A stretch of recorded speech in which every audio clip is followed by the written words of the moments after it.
These atheists, I mean, just toxic.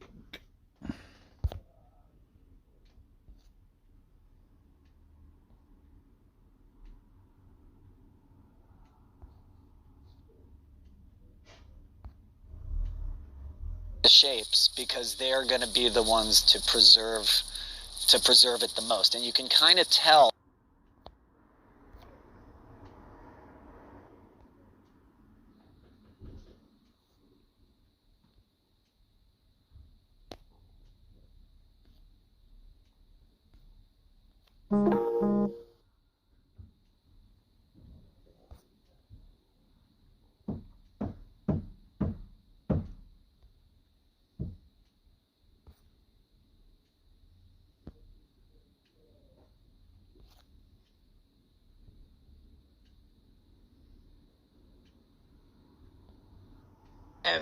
Needs as well, you know.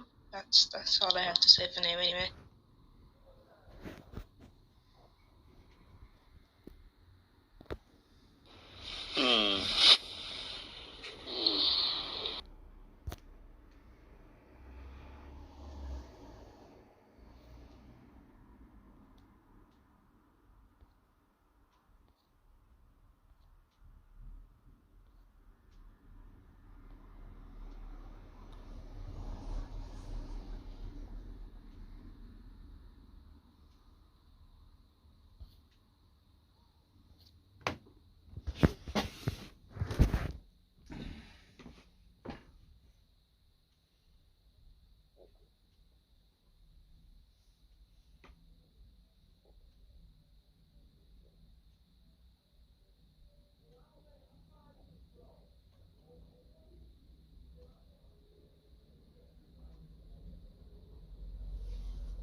Why is it taking so long?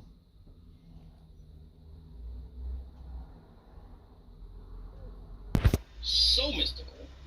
You know, it's Here's just here's the thing about those books like that. Like the Zohar, Pikatrix, like all these magical grimoires and all that. Like, I study some of this stuff. When you read these books, they're not at all what you would think they are, right?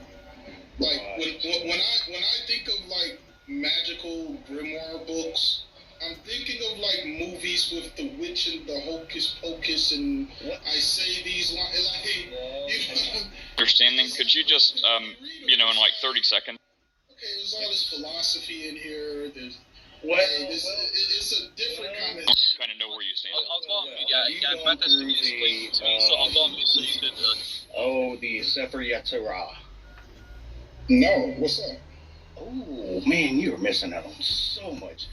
The Sefer Yetzirah is the more mysterious of the Kabbalists' books, because there's where it came from, what teaching. Now it fits in with Kabbalists, like with the Zohar, but it's more of the mysterious and the more mystical. So what I mean is they do get into mysticism. So a lot of people don't realize that a lot of Jewish mystics actually believe in a kind of reincarnation. They believe in a lot of like the Buddhist and Hindu levels of awareness, and they have the 3 souls. Some of them talk about the 5 souls, but what's crazy about it is once you get to a level of this spirituality, they actually made claims at one time that there were sages that were able to literally create life because of their level. You're talking about the golem. Yeah, and then they took the story. They took the story, and over years, because so many people rebuffed the fact they were able to make life, even if it was for a short period, and said, no, this is more metaphorical.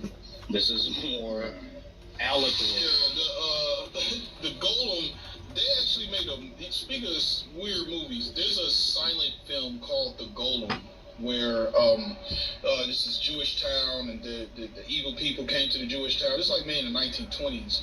So the Jews made the golem, right? They got the mud and the clay and all that, and made him. It's like a Frankenstein almost, right? And he went out of control. Here's the interesting thing, though.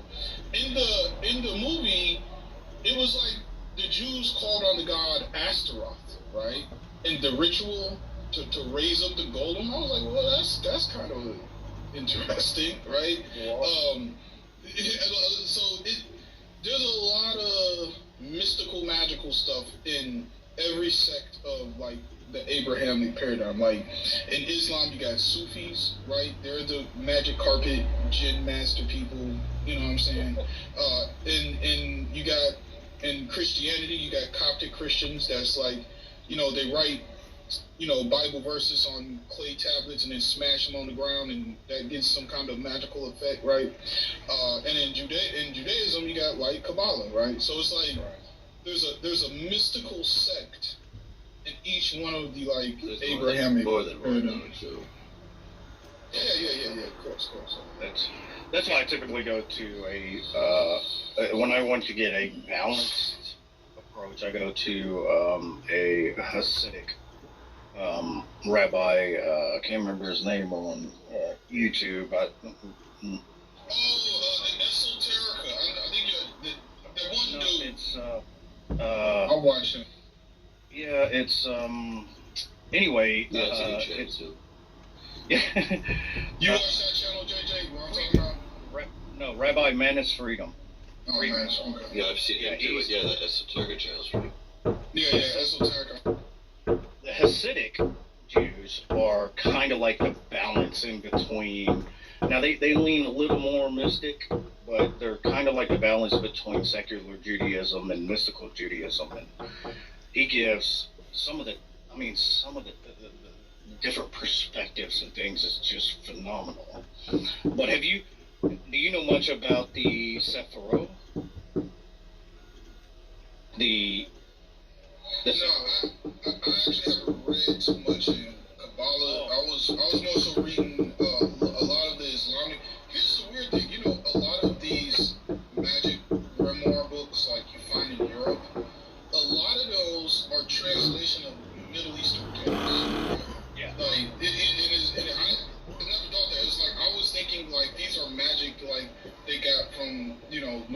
culture, you know. Some of it is. Some of it from, like, Latin culture, but a lot of those magical books, like the stuff John Dee was using, and all of that, it's, like, translated from, like, Middle East, but John Dee's whole thing was the Enochian language or whatever that he was dealing with.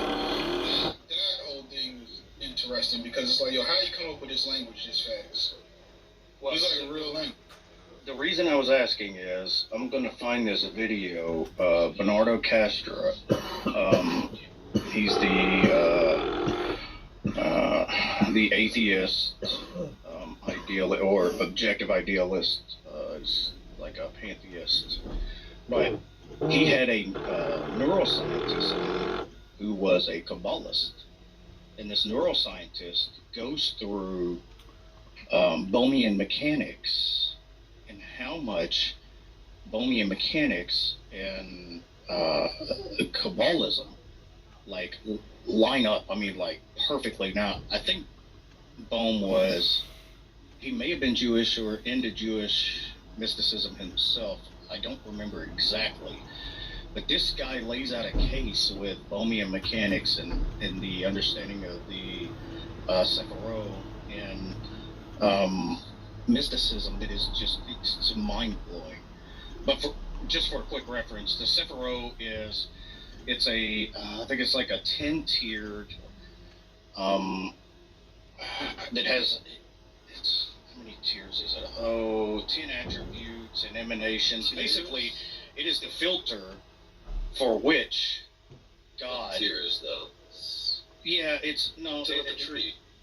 Yeah. It's like a tree, but you have the I think it's Keter, which is like the head of it, and basically they believe it is the filter through which God communicates to the world, and they actually hold to like humans being like avatars, and the world being a like this holographic kind of.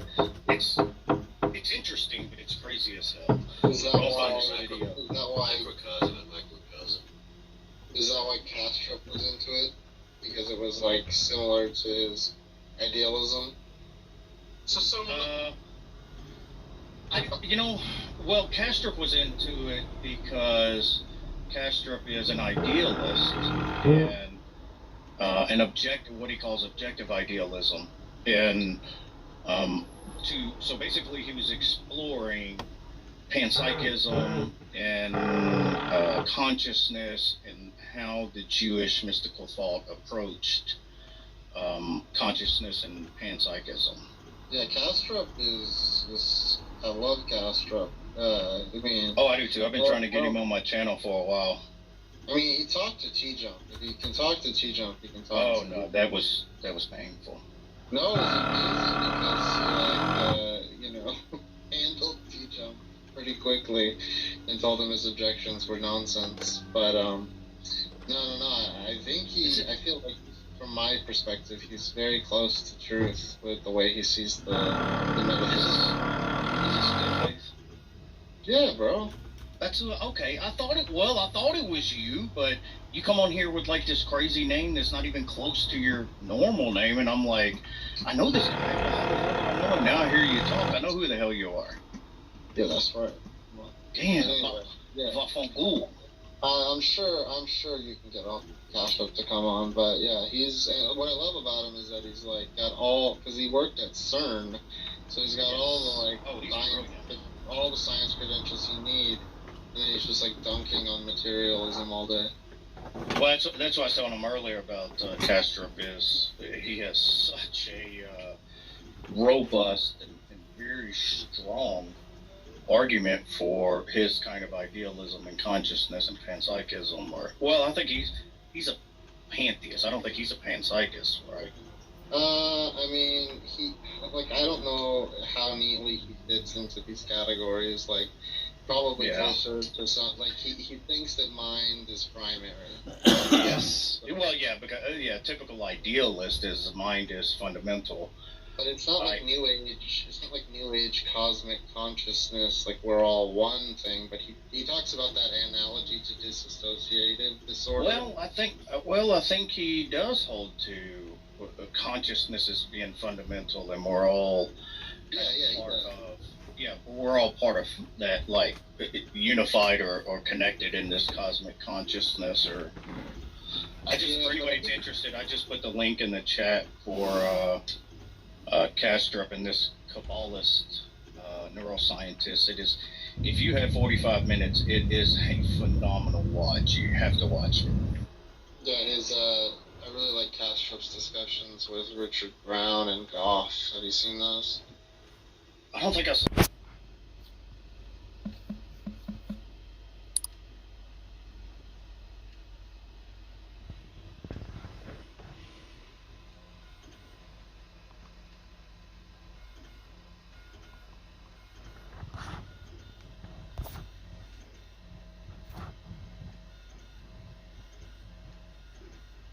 Only one of each.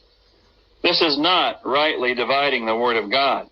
This is the ancient strategy for warfare of divide and conquer, adopted here by Satan in his war against the true gospel and against the truth of God's Word. But Schofield's heresy does not stop there. The result of these heresies and the apparent agenda behind them is to teach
And if you do have that, then something else is going on. And actually, the more time you spend with data, the more time, and I mean real data, not the abstract stuff that you hear about, right? But actual, like, real numbers with real people, the more you see these particular types of curves, right? The more robust your actual thinking becomes, and the more you start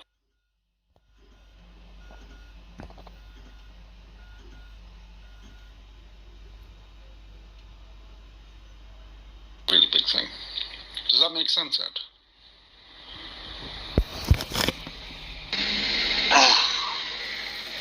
Yes,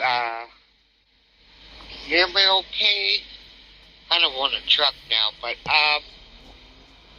Yeah, that's very interesting. Yeah, then they have the Bayesian, but that's completely different than scientific experience. Bayesian analysis. No, Bayesian analysis is actually part of science. Yeah, 100%. Okay. Like, I'll admit it though, I was diagnosed with bipolar when I was younger, and I probably have a little bit of the OCD. So, my problem is I just focus on religion all the time as far as trying to find out what's right, what's wrong. And it's exhausting. You know, because it's a lot of it's linguistics, semantics. I shouldn't call them word games, but it's, you know, the way linguistics developed by people. But, yeah, these studies are interesting. So they put me on one pill, lithium, years ago, and that didn't work. But they're, each person's body is individual, how they're going to react, so they have to have a lot of subjects to study to come to consensus on what drugs work in. But, well, you're right. No, you're absolutely right. So, like, in a lot of kinds of research, like scientific research, especially when it comes to people and how drugs affect mental health, or indeed any kind of human health, right?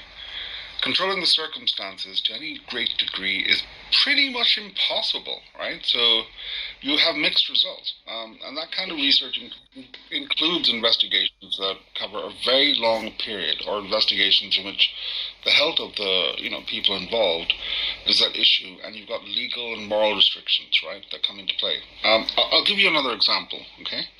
So let's say you've got a nutritionist, right, who wants to see what the effect of 15 vitamin and mineral supplements on heart disease, right, is going to be. And because the effect is expected to take several years to develop, right, you can run this, ad in a health publication for, for people that have, taken these vitamins and these minerals on a regular basis for 5 years, right?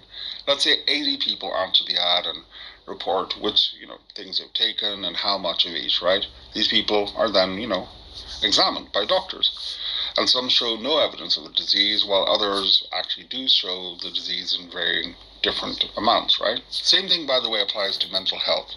You can have people that take particular, drugs or particular kind of actions or have particular type of trauma. It's the same exact scenario, right? And after you look at the data for the nutritionist idea, right, the nutritionist scenario, right, that person concluded that certain vitamins and minerals do offer protection against heart disease. And you can follow the same procedure, right, as a nutritionist, pretty much across the board, for things where things are a little bit murky. And it's very similar to the method we were talking about earlier, the joint method of agreement indifference. And the objective here is to identify a cause amongst a class of possible conditions, some of which are accompanied by the effect, in this case heart disease, and some of which are not. In your case, it would be like, better mental health, right? An alleviation of symptoms. And the major difference between, the nutritionist's method and the joint method, right, that we were talking about earlier, is that the nutritionist took account of varying degrees in which the conditions and the effect are present in 80 different situations, right? In this sense,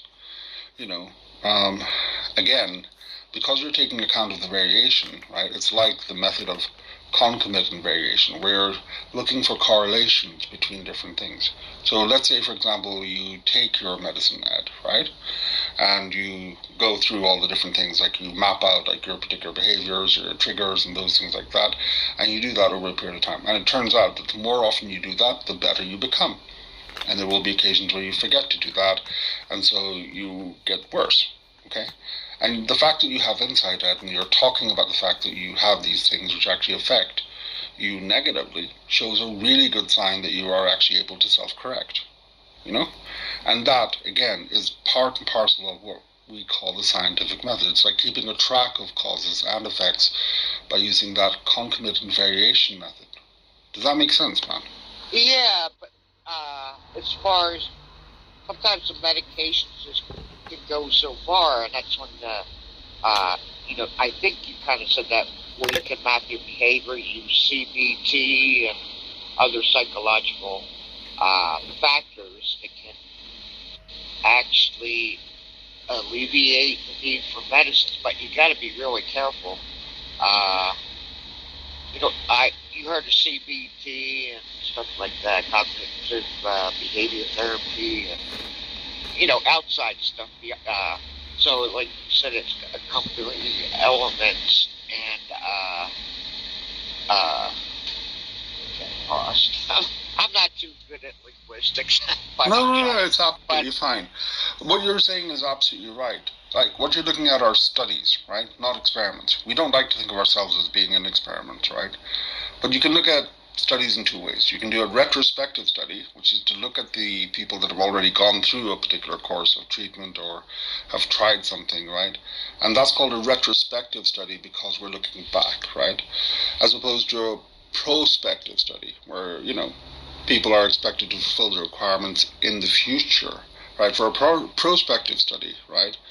A CBT practitioner would select a group of subjects, okay, and follow their future, sort of adherence to a particular course of medicine or therapy for about 5 years. But this kind of study is going to be a lot more costly, right? If you pretty much instruct people to do a particular set of things and then you try and track how often they actually did do that stuff, right? And whether or not they stay in the study or out of the study. And that involves a lot of legal and moral implications, okay? Another type of study that we find quite often, right, scientific study, is what we call the correlational method, right? And this is usually in the social sciences. And again, it closely replicates the method of concomitant variation, where you're looking for things that are either positively or negatively correlated, right? Like either they're inversely proportional or they're proportional to one thing changing that causes another thing to change. So here's another example. You got a psych professor and they want to know what the relationship is between, say, IQ and, grade point average, right? So the professor randomly selects 100 graduating, people, okay, and takes their GPAs from the books and asks them to take an IQ test. All of them, agree to do that, and then the professor compares the scores of each student with his or her GPA, grade point average. Sorry, let me just bring a friend of mine up. And the professor finds that, in general, the higher IQ scores correspond with higher GPAs. Now, the result of this kind of study suggests a positive correlation between IQ and GPA. But if the study found that the students with higher IQs had lower GPAs, then this would indicate a negative correlation, okay? And once this kind of thing is done, the next step is to work out the correlation coefficient, which actually gives you a degree of exactly how much these things correlate, right? And that's usually a number between +1 and -1 that expresses the degree of correlation. If it turns out that the student with the highest IQ score also had the highest GPA, and the student with the next highest IQ score had proportionally the next highest GPA, and so forth and so on, then the IQ GPA graph, would be roughly a straight line.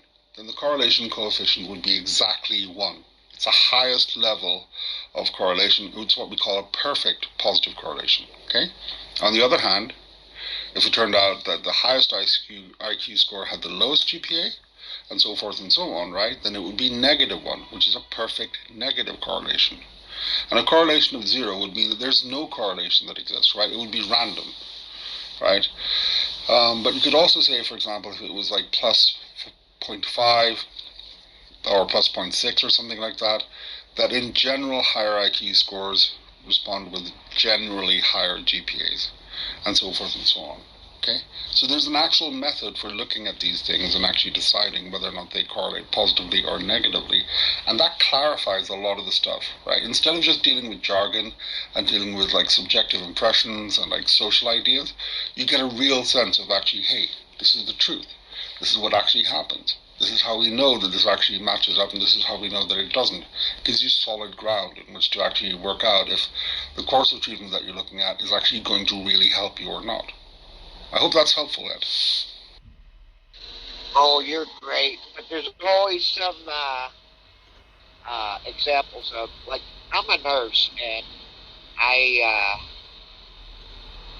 notice some of the registered nurses that graduate, they have high GPAs, but they can't even take a blood pressure. You know what I mean? So there's always a deviation from the norm, but like you say, it has to be a fairly well sample size. But I kind of find that funny where you get a little bit extremes. Not many people, but then you have the high inflated GPA. I know you go with IQ first, but as far as GPA, you have like inflationary GPA. I live in Idaho, and it seems like some of these colleges really inflate grades, and they would take that into account in the study also, correct? What type of school, how reliable the students are working and learning, and that would be a very God, I got two teeth, so I'm having a hard time talking, but that would, you know what I mean? There's always, they have to take all that into account. I mean, you can't give And the best thing to do, right, when it comes to these things, is to engage in a certain level of cleanup, right? There's a lot of overhead in trying to chase down certain ideas, and sometimes it can lead people to go around in circles. I have that problem myself. And to stop that, you just focus on what you know to be true and stop thinking about what ifs, right? Or stop thinking about other things that other people have mentioned. Because you don't know for sure whether or not that's relevant or not until you've tested it yourself. So that's the way that I tend to deal with it. And by dealing with it in that particular way, I find that the work that I do ends up being much more solid. It tends to have much clearer results. And also, it leaves more room for solid progress and structured, approaches, going forward. Anyways, welcome, Alan. How's it going? Thank you. And, I think this is really fascinating, but what I would also, I love everything you said, Jawad, but I have one other technique that I use that, I don't know, Ed might find helpful, which is to always, anytime someone is presenting statistical data, try to analyze it in light of what you think their bias is. For example, if you are watching somebody on a news program from any network in the United States particularly, by definition that medium has a bias. And, the great thing about statistics is that you can prove just about anything with them. You lay all the statisticians in the world end to end, and you'll scarcely reach a conclusion. Figures lie and liars figure. But also, the particular stat that somebody chooses could be very significant. So I think we are so accustomed to a true-false environment. And statistics is mostly about variations. It's about probability. It's not about absolutes. So anyhow, I hope that's helpful. Oh, that was great. Thank you. No, it was very helpful. One thing I would say, though, is that we can use the methods of causality that we've discussed to be able to deal competently with situations of probability and ground them. In certain areas like social science, etc., where you have subjective impressions, and in dealing in the human realm, I will absolutely concede that it's a much, much more difficult thing to do than when you're dealing with, simple statistics with relatively small groups of, subjects that have to happen to be, for example, mice, right, or bacteria or something of that sort. That's absolutely 100% true, right? There's complexities involved there, and we have to take account of that. But it's really important not to dismiss statistics and also probability, right, in how useful they can be. And you can use them, by the way, to discover the precise nature of a causal law, as well as to determine whether or not there is a causal connection. So, I got it, right. Galileo, okay? Galileo performed experiments, right, in the 16th century, if I remember. Yeah, 16th century. Which involved spheres, which rolled down inclined planes, okay? As the plane, was lifted higher and higher upwards at one end, right? He found that when the ball was rolled down it, or just let go, right, it covered larger and larger amounts of, like distance, right, in exactly the same amount of time. Okay, so that allowed him to realize that the downward force on the sphere is proportional, right, to the angle of the plane. So with that, he derived a law that acceleration, which is given to a body, is directly proportional to the force which acts on it. Later on, Newton turned this into the F equals ma rule. Okay. Galileo also noticed that whatever the angle of the plane, the distance covered by the ball increased exponentially, right, with the time that it was allowed to roll. So, for example, if the time was doubled, the distance was quadrupled. And from this correlation, he derived that the law that the distance traveled by a falling body is proportional to the square of the time that it falls, which is really, really smart, right? Really smart.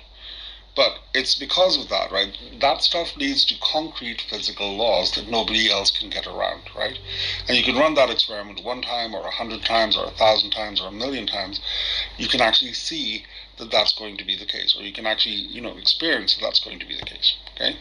A little bit later, right, you had Robert Boyle, and Boyle was great when it comes to pressure and volume and gases and things like that. And he actually was really cool. I like him because he was as much an engineer as he was a chemist or a physicist. He made this, set of glass tubes and everything else that allowed him to work out the volume of a gas as he tried to adjust the pressure, right? He found that the pressure, as the pressure increased, right, the volume of the gas decreased, and as the pressure decreased, the volume increased, right? From that negative correlation, he derived the law that the volume of gas is inversely proportional to its pressure. Okay? Boyle's law. A century later, you've got, Charles, right, who was another, sort of scientist, who observed a correlation between the temperature of a gas and its volume, right? Most people credit Boyle with doing both, but actually it was another guy called Jacques Alexandre Charles that actually worked out the relationship between the temperature of a gas and its volume. And as the temperature increased, the volume increased, and vice versa. And this provides a basis for, what we now call Charles's law for gases. Okay? It's really important, by the way, in astronomy as well. I'm trying to think of some examples.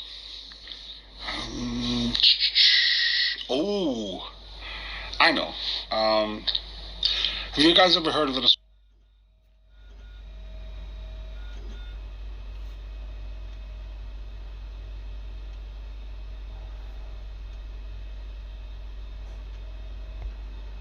The discussion is John 3:3, except a man be born again. Jesus confirmed this how. Okay? So we're not in popcorn mode at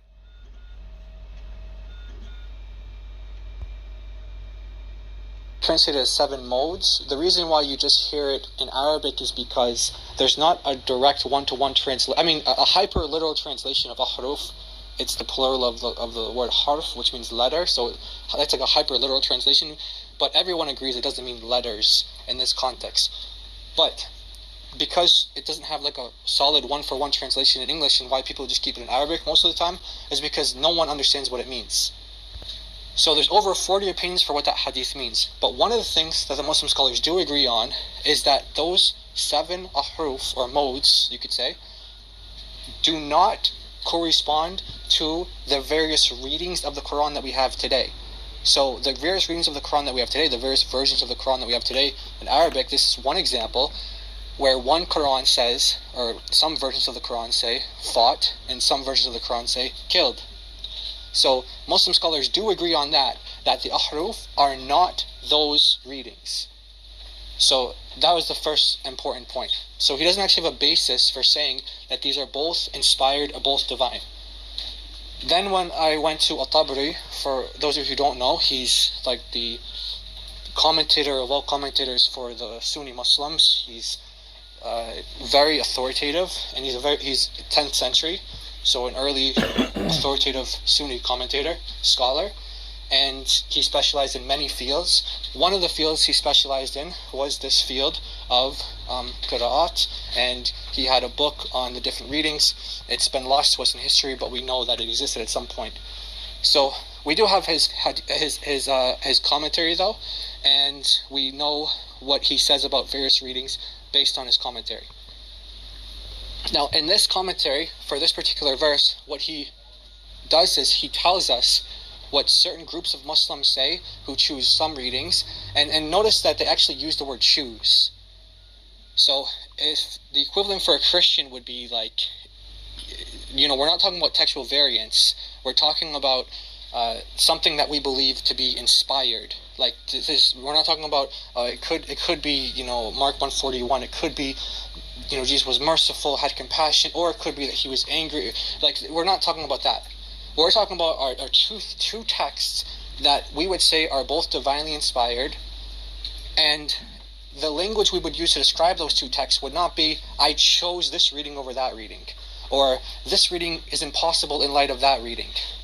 No, you don't say that about something that is divinely inspired, something that you believe is inerrant and infallible. So this tells us immediately that the early Muslims did not have this view that all of these readings were viewed the way Muslims view them today. They would choose certain readings, and they would have some sort of corpus for, different Muslim communities in different regions would take different readings, and they would take different canons of the Quran, you could say.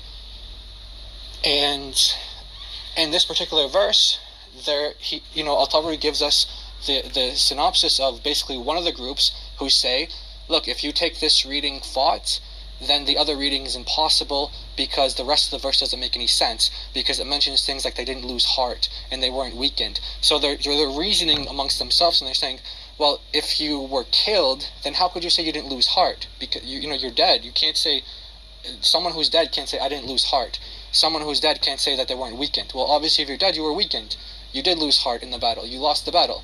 So they were saying it's impossible. They actually used the word impossible. And he translated it impossible too. I'm really glad that he was accurate with that, at least. He did translate it as impossible.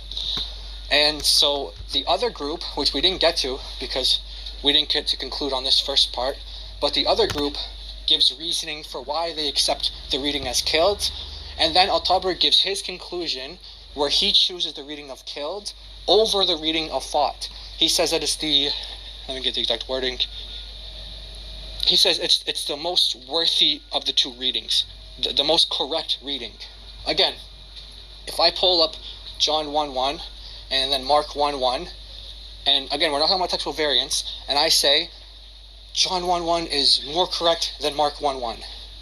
It's more superior. That wouldn't make any sense because I, as a Christian, believe that they're both divinely inspired from God. So the fact that Al-Tabari even pins them against each other and says this one is more authoritative, this one is more correct, and notice that they're giving reasons for why. It's not just, oh, Muhammad said it, therefore, okay, that's the word of God. That would be enough, right? No, but what they're doing is they're giving reasons, they're giving a list of reasons and arguments for both ways. So I was just trying to show him that the view he was taking today is not the view that early Muslims took, and that he doesn't actually have a basis for saying things that he's saying. And I did say to him that, well, anyway, I don't have to get into that now, but maybe, yeah, so that's pretty much a summary. Yeah, thank you very much for the summary on that, Jake. Go ahead, Jake. Nothing. That was a good discussion. He did admit the one thing, I think, when he was talking to you, Chris, was that he conceded that the words have different meaning, but that he believes that the Quran is this compilation of all the recitations, and that each recitation highlights the one Quran. So in a way, he's saying that every different recitation is the complete Quran. So then, if he's just reading the Hafs, he's not getting the full meaning. He's not reading the full Quran.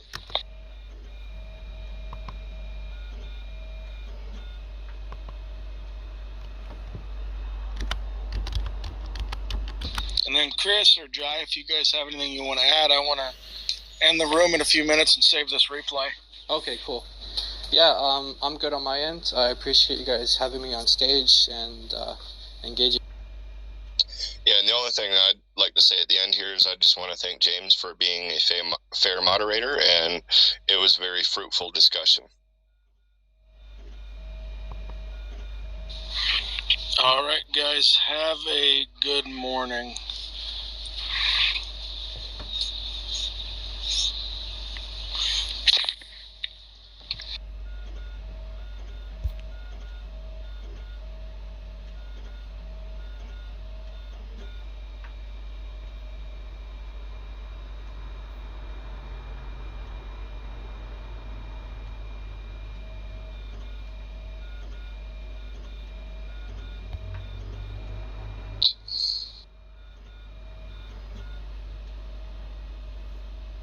Thanks, C.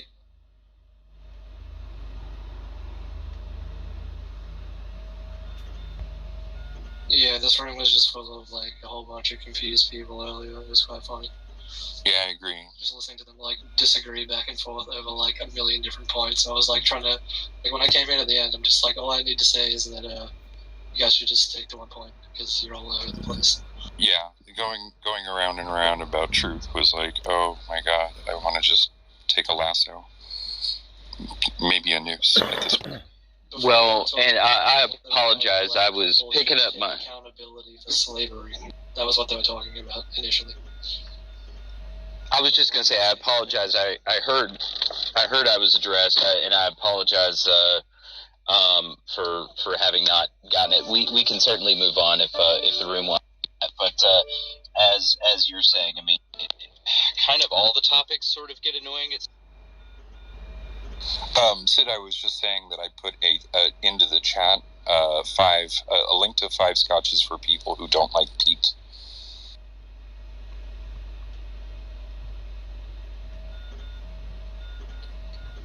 Thank you. I'll check that out.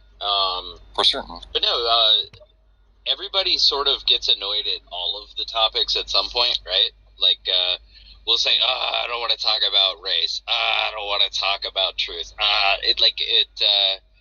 That is sort of I don't care about a negative aspect of this. I know, and nobody wants to talk about evolution. It's great.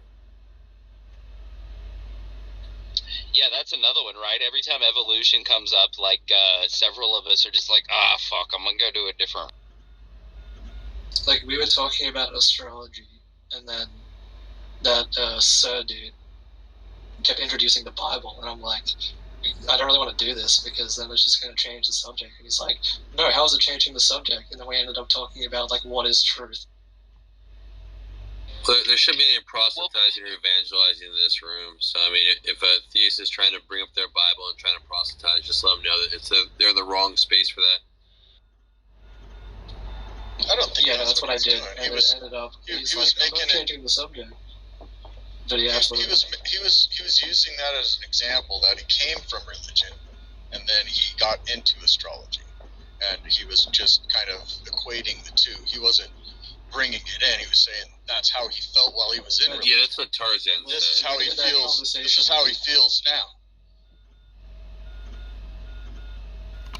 But it's not like he was throwing any scripture in there trying to.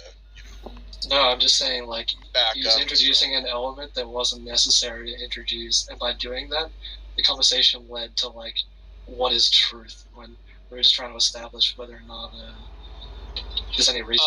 To be fair to him, James, I actually deliberately nuked that conversation. That's why truth came up. Good morning, Uri. Yeah, that, like, whether or not the Bible should have been introduced then is just another question. Hello, Yuri. Is there anything you'd like to share with us? No, not at the moment.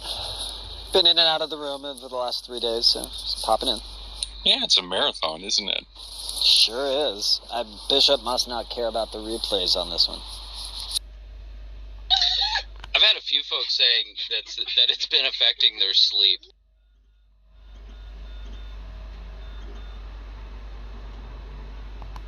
Bishop is just sitting there tapping his fingers together, going, good, good. Excellent. Like, it's become the room that I know other folks have said they fall asleep to. Some folks say, I've been, like, it's fucked up my sleep schedule because I feel compelled to, like, be in there. So it's been really interesting to hear, like, the impact it's been having, and I don't know if it's good or bad, but it's been. Well, at least, I mean, there's a conversation that can be built. I mean, so that's positive, because in other rooms it gets pretty aggressive at times. You know, people are just they go to the extreme in defending their beliefs, their points, whatever. But here, I think we were able to keep up a conversation that was fruitful. I mean, that's what I thought. So it wasn't aggressive. So I don't know. I enjoyed being here. Yeah, and I blame the moderators for that too. I'm looking at you, right? For keeping the conversation moving and all those things. So. Okay. So I came in like half hour ago, so I didn't want to butt in. So one thing I'd like to ask, just this is a general question. What would happen, do you think? Like we have theories, right? Evolution is considered a theory as far as I know, because it hasn't been proven, right? There's no observation. What would happen, do you think, or what sort of an event is necessary for people's valuation of how they perceive facts and truth and everything else to change? Like, what sort of an event do you think would be necessary, or what changes people's beliefs in facts and truth and everything else? Is it their experience, or is it announced science, or? Well, I want to get on this page about semantics so that we're using the same words the same way, because I don't think we're using them quite the same way. When we say a theory in science, what we're really talking about is a description of a set of facts. So, for example, evolution is a theory, and it describes the fact that populations of genetic organisms accumulate change over time. That's what's being described, right? The theory of gravity describes the fact that mass is attracted to other mass with a force proportionate to the ratio of the square of the distance and the square of the mass and the cube of the distance, right? All microwave radiation theory, germ theory, all of these theories describe facts. Right. And so I think it's a misunderstanding when people say that evolution is just a theory and it hasn't been proven, because it has been proven that populations of genetic organisms accumulate change over time. And the theory of evolution describes that fact. Yes, but there's a criticism to that, and that is you have no observation about evolution. That's one criticism that theory holds, and it is a theory. It's not a fact, actually. Well, I would disagree with that too, because we do observe populations of genetic organisms accumulating change over time. You yourself are an example of that process, because your parents recombined their genes and created a unique genetic organism, and that is the process being described. So we have lots of observations with regards to that. The theory of evolution literally started from Charles Darwin's observation. I'd actually go back farther. You can at least take some of this back to Linnaeus, right, when he started doing taxonomy. Can somebody add to T's statement about theories? When does a theory become a law, T? So theories and laws... Theories are made of laws. Yeah, theories are made of laws. Laws described repeated observations, and theories described explanations for those observations. So there's an overlap between theories and laws, and that is repeat observations. So when we say like the law of universal gravitation, right? What we're really talking about is we're talking about a set of repeated observations and an attempt to provide a mathematical formula. Laws are described in terms of mathematical formulas, right? There's a bunch of different ways to express the law of gravity or the law of conservation of energy, right? That's another law, and it's described as a mathematical formula. Hey, Joanne, good to see you. Hey, man. How are you? I'm exhausted. I'm great. You okay? Yeah, I just came out of an entire sort of logic class on the scientific method. So my head is fried. And I came in here and you guys are talking about the problem of induction in scientific laws. So I was like hoping to quietly, hide. No, dude, you're in the wrong place entirely, buddy. But I would give you a big hug if I could. Oh, You too, brother. You too. give me a break. How's it going, guys? Have you solved science yet? How's it go? Solving science is a bit like smelling purple. Lovely analogy. I'm not going to ask any follow-up. You just missed it. Well, that's probably for the best. No, but what's under discussion at the moment? Sorry, I just arrived, so I was hearing T talk about theories and laws. But is it part of a general theme or what?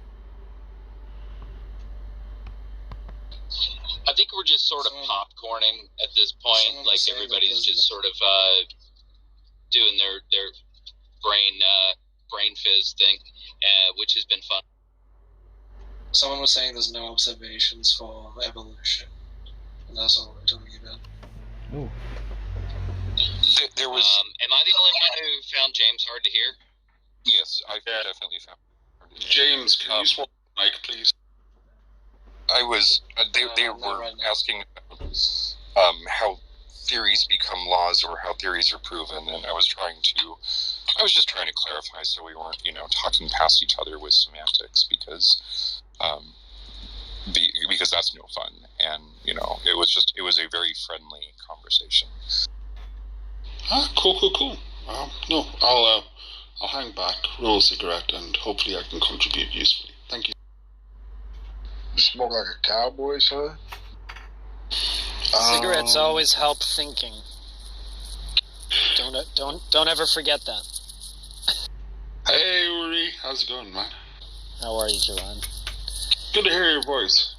You too. What's going on? Not much. Just about 15 minutes before I'm off the clock, so kind of moonlighting in here while I'm checking on, teams and things like that.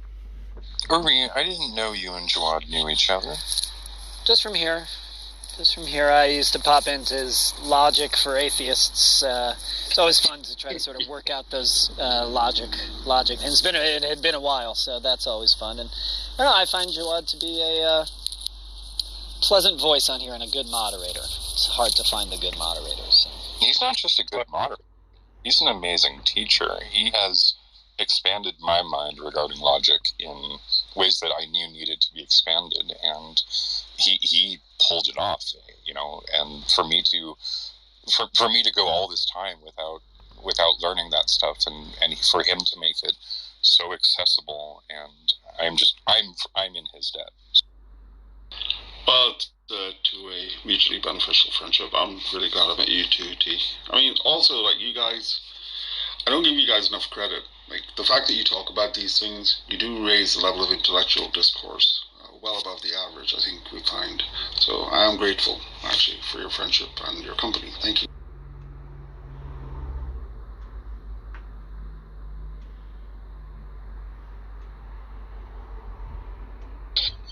I do also want to say, while we're giving, sorry, my dog's barking, while we're giving gratitude, T, you pretty much elaborated in words that I've been unable to find, apparently, despite my numerous attempts.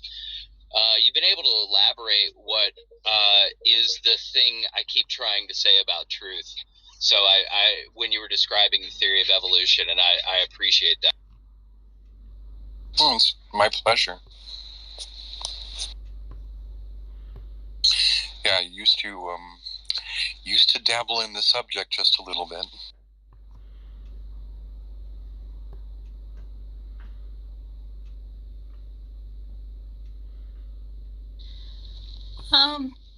So going back to the laws of physics, is gravity a theory, or is it mathematically proven? There's actually several theories of gravity. Going back to Newton, starting with laws of motion, gravity, and mathematically proven Newton had a law of universal gravitation, and it was expressed as a mathematical formula. right? And then Einstein came along, and he created a new theory of gravity. And then there are further theories beyond that. String theory is a theory of quantum loop gravity. There are, so the idea here is that, and this is why, theoretical physics is interesting, is that Newton sort of treated the space as a normalized grid, right? So you have 3 dimensions of space and 1 of time, and you can, work your equations along that. And Einstein very much challenged that idea.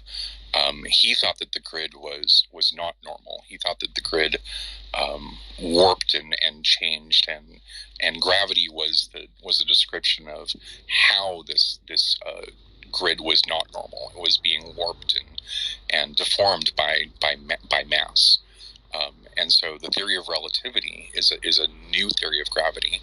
And what's interesting is that Newtonian gravity is still used on small scales. I mean, it's good enough to make our planes fly, right?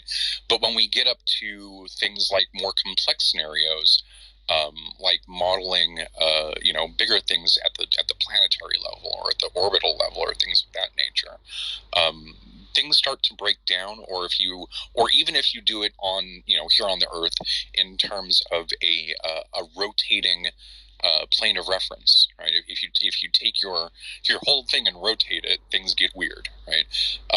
And so Einsteinian gravity deals with rotating frames of reference, whereas Newton simply gets it wrong. And so all of these things are necessarily wrong in some context. And you can go to, the edge of a black hole, and Einsteinian gravity starts to break down in weird ways, right? And so all of these things are context dependent, and we have to take them with the grain of salt that they are being offered in. Yes, as long as they work, and we benefit from that knowledge. I don't know if, as long as, they somehow serve us. Then don't you think we need to accept them as fact? Well, I think we do. I think that, like I said, we make our planes fly based on, basic Newtonian gravity for the most part. When we do the basic, sort of lift thrust drag analysis, this is all based on Newtonian mechanics to a large degree. And so, they are, to the degree that they are factual with the caveat that they are, models of a certain context. And you can always find a counterexample in terms of a context in which it's not factual anymore, right? And so, for example, the rotating frame of reference, when we talk about planes flying around, we're not dealing with rotating frames of reference as such, right? But when we deal with, satellites in orbit, and we're talking about really precise timekeeping, we do experience frame dragging. And so Einsteinian gravity is used to make these models more accurate. And then, even based on those, we still have to correct for the fact that the model that we build isn't always reflective of the actual reality that we observe. Things drift, things fall out of sync. So there's always a fudge factor involved. Might I add something to that?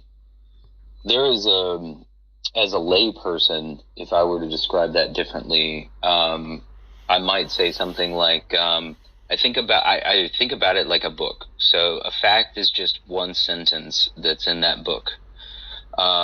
Something like a law is like a page or a chapter. A theory is the whole book. It's all the laws. It's all the facts. But sometimes we have to put out a second edition.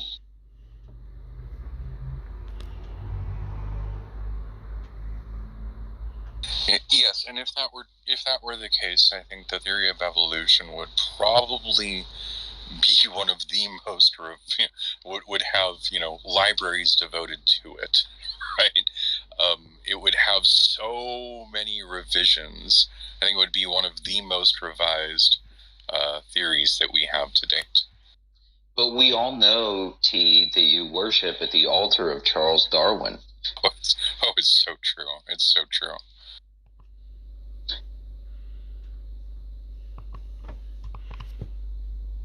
About Darwin. So, what is the question? I was saying that I was saying that Darwin is judge's God. He worships at the altar of Darwin. Mm-hmm. Sarcastically. That's almost real. Charles Darwin, all good. Yes, science is become very secular. That's real true. I've heard the point made a couple of times, and I wonder if someone will come up with the example. But when has it been the case that science? When has it been the case that science proposed something and changed its mind because of information that it got from religious belief?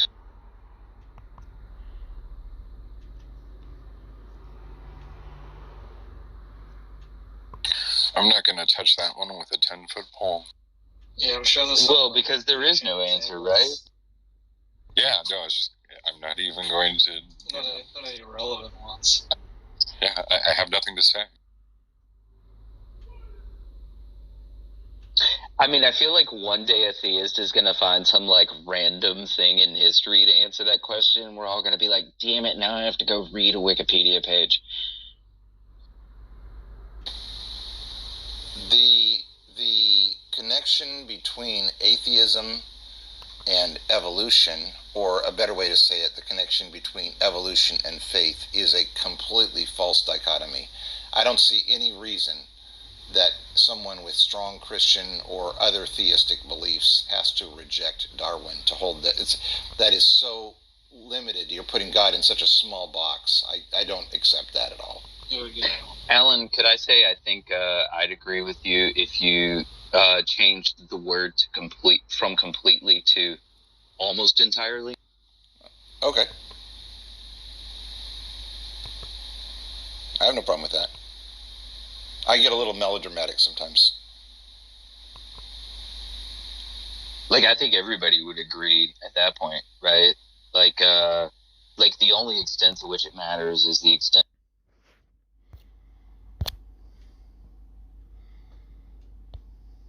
And I think you're 100% correct.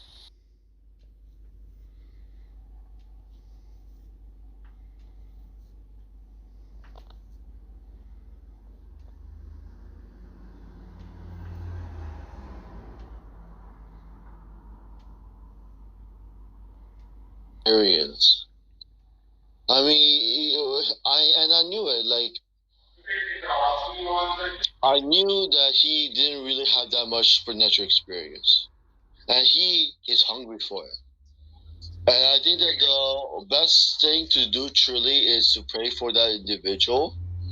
And actually, eventually, the more I talk to him more, make him pray for these things too.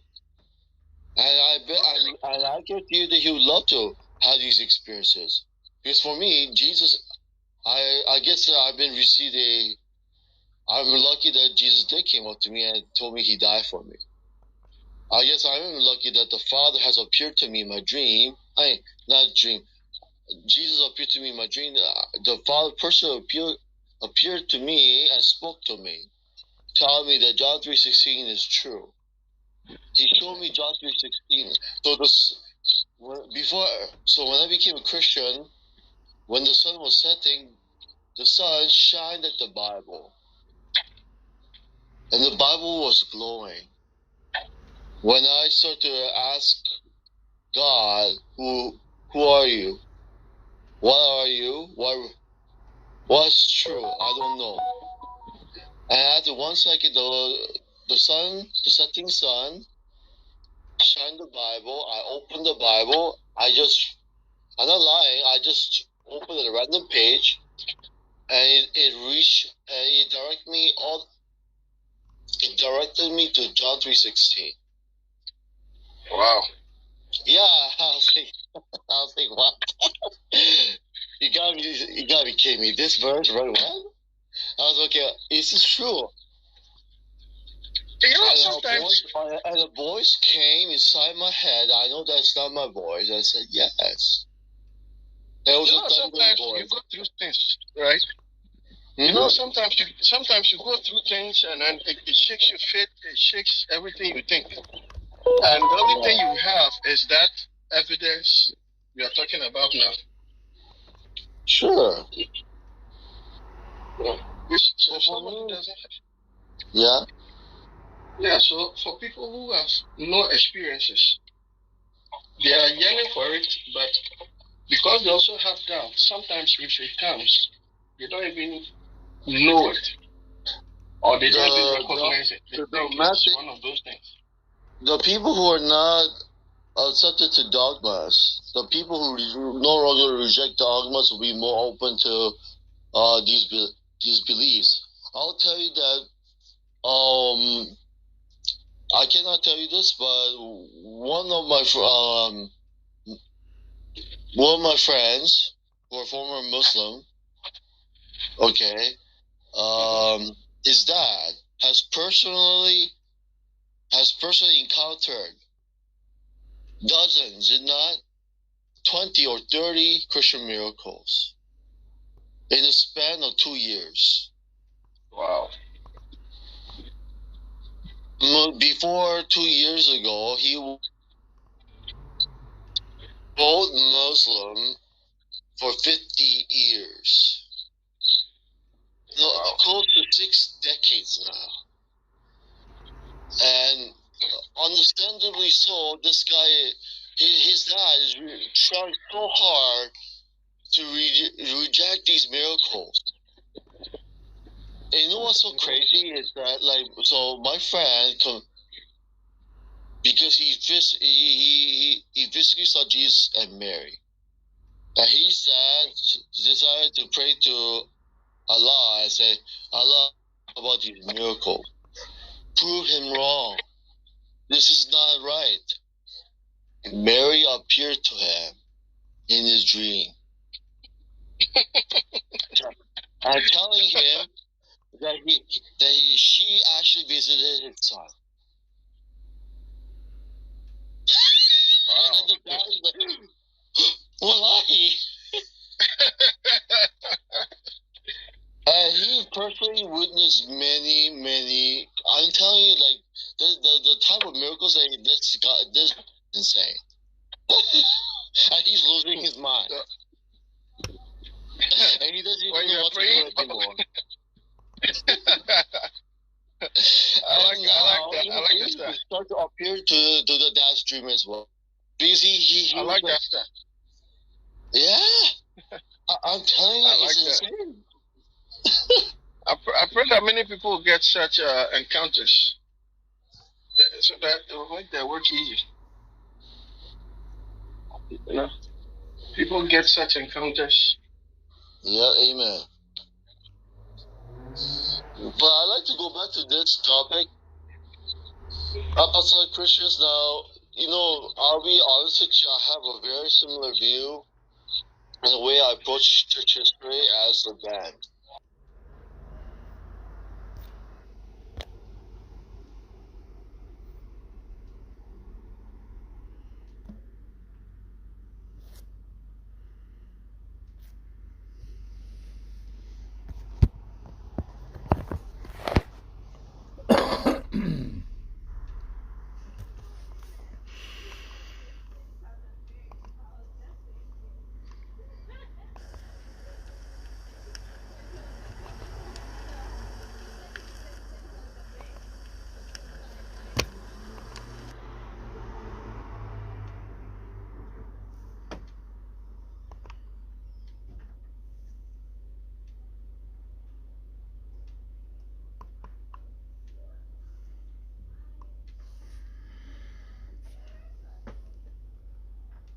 Sorry. Bluetooth mode. Bluetooth connected.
This is a video.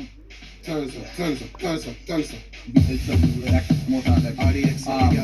comes to inspiring philosophy, he did a documentary, The Exodus Discovered or Rediscovered or something like that, where he was arguing for the late date, or the early date, excuse me, of the Exodus, and he got, I guess, called out on it by Dr. Falk. They had a conversation in private, and eventually he changed his mind and came to the conclusion that the late date was true. And then this interview is sort of them reviewing different arguments against the late date and in favor of the early date. So I want to review this video and demonstrate for you guys just how bad, if I can just be perfectly blunt with it, just how terrible the arguments that Dr. David Falk uses are. Not only are they not good, they're not even serious. Like, if I had to pick out all of the different speakers on the late date, right, and say, hey, these are some guys who I think are seriously interacting with the data, David Falk would not even make the long list. He wouldn't make the long list times 2. The only reason I'm responding to him today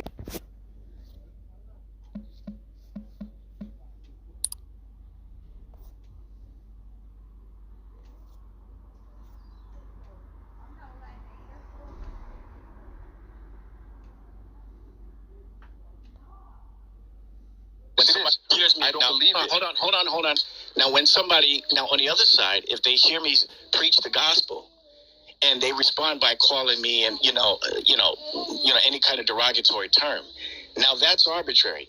What they could do is just dust the sand off their and walk away. That's Christianity. They don't need to resort to. They don't need to resort to calling me names, right? But you can say names because God told you it's okay to call them names. I can be as polite as possible, which most of the time I am when I'm interacting with non-believers. But it's the message in and of itself.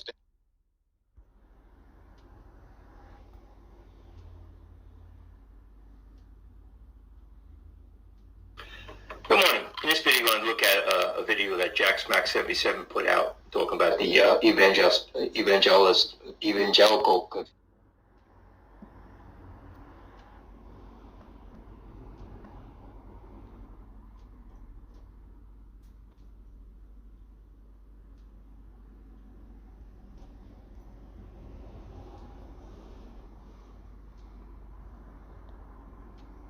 It was you. No, fair enough. That's all right.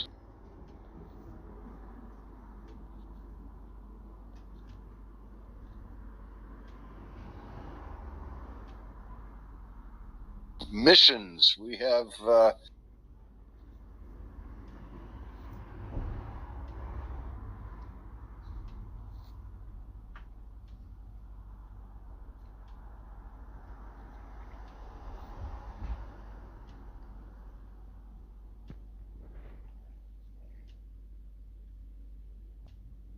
Clubhouse, I thought, sure, we could have Muslim mods, but when you see like how they behave, especially Sunni Muslims when they're mods, it's just not a good idea.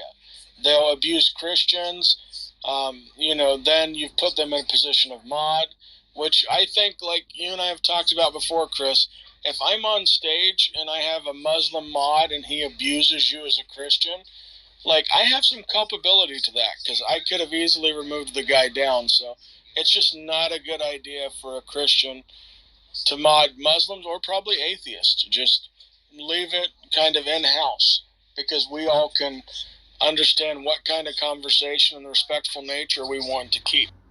Yeah, amen. And I'll say that I give you the credit in the room because with you not modding Anas in that room, you were actually worried about dropping him down to the audience because he was actually having a discussion with Jay, and Jay was smashing him pretty good.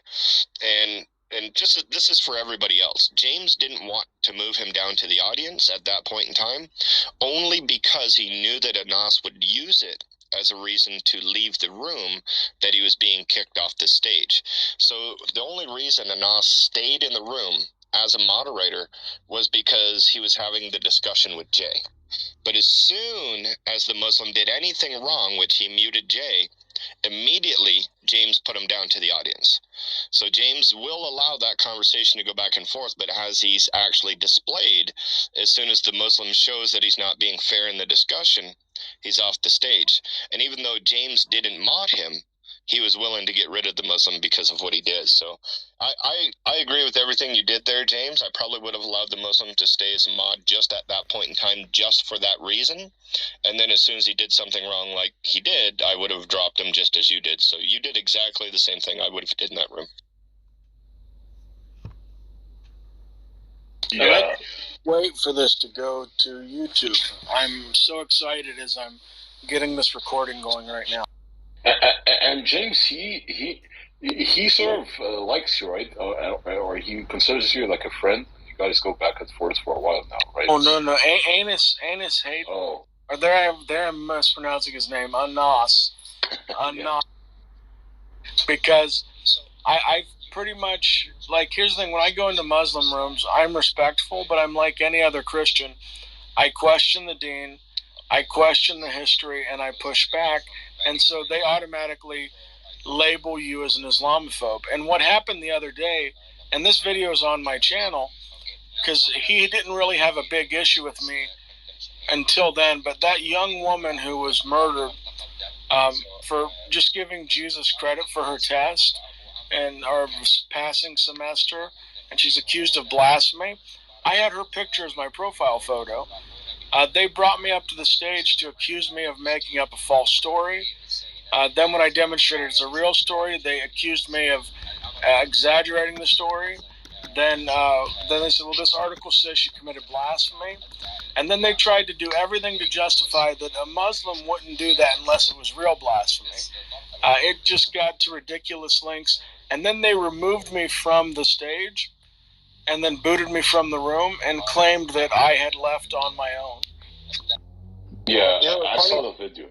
Go ahead. The funny thing behind that, though, guys, is what is the definition of blasphemy, and who can we blaspheme to? Right? It's criticizing the Muhammad. I think that's their standard. It's just criticism. If you even say the slightest thing of Muhammad, they'll consider you an Islamophobe and a blasphemer. Right, Chris? No, I agree what the Muslim definition is, but what is the actual definition of blasphemy?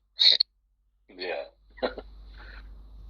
Because we know we can only blaspheme God. Exactly. Yeah, that's part of their argument, Chris, is, and you're absolutely right, blasphemy is technically against God, but the thing is they don't even understand that Muhammad is lumped into the blasphemy laws, and that it's considered a breaking that, and that's what they're trying to use to justify it. But you're absolutely right. Blasphemy in Christianity can only be done of God. So that's true. There is a slight mistranslation into the English. Like in Arabic, they say "Man sabba Rasul qutila." Whoever slanders the Prophet is to be killed. Right? It's slandering. It's more slandering, which is considered blasphemy. They consider blasphemy, right? But whoever slanders Muhammad should be killed. Yeah. And by the way, I think I've sent you, James. I've put it once in the chat in the room that this particular rule shouldn't even be done through the courts. Like a civilian can actually go and do it. Brother John sent me the link. I can send it to you guys. It's in Arabic though. That a person by hand, a civilian, can actually go and kill the person who slanders Muhammad. This is according to Sharia in an Islamic nation. So he doesn't have to. They arrest the guy and go through the court system, and then they give him the capital punishment, right, for just slandering Muhammad. Yeah. And let me read this, because the definition of slander in the basic term is the action or crime of making false spoken statements damaging to a person's reputation. So that means technically every time I say that Muhammad lied, I'm slandering him. Every time I said that he is a false prophet, I'm slandering him. So this line is so great that there is no way to actually talk to them if they believe that, and even criticize Muhammad. Yeah, and also like the word sabba can also mean like swearing or cursing at someone, right? Like if you curse at me or use filthy language towards me, that's considered, which is slandering, right? That's considered, that's still part of the definition in the Arabic term, right? The sabba. So whoever does this to Muhammad, is to be killed. And funny enough, whoever does this to Allah gets forgiven, right? But for Muhammad, he has to be killed. Yeah. Well, and the problem with that, Adam, is we know that the definition of slander is to say something that is out of character of someone about them. So if I was to say that James is a very mouthy individual when it comes to Muslims, then I would be slandering him because it is something that he is not that I'm applying to him. So we know that that's the definition of slander, but that's not the definition of slander when it comes to Islam.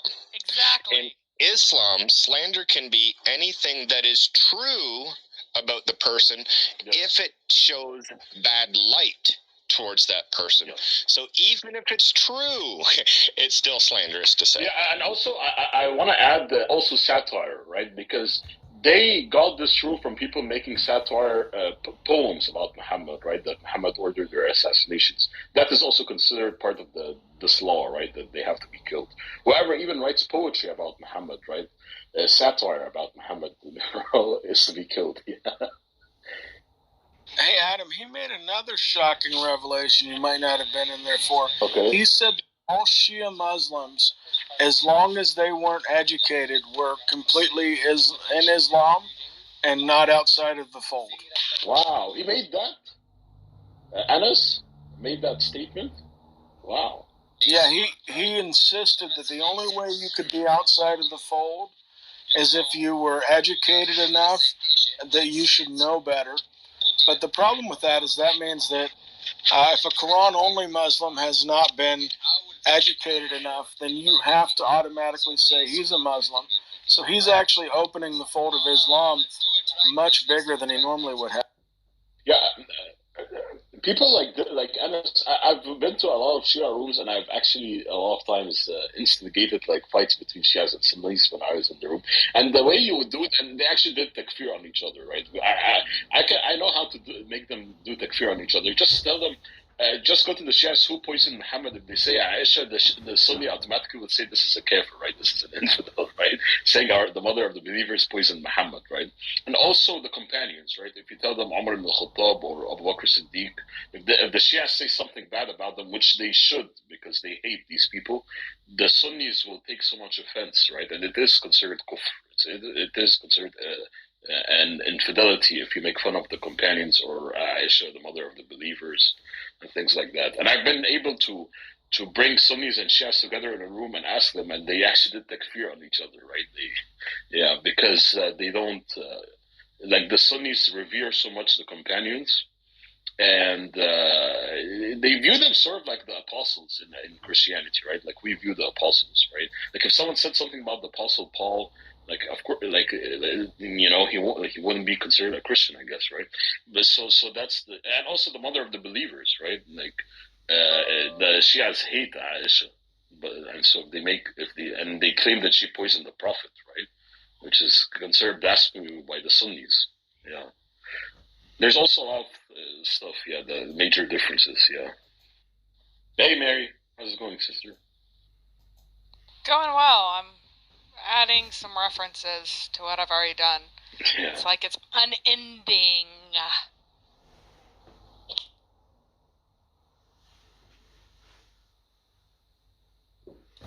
Yep. Yeah, for people in the chat, can we just watch our language?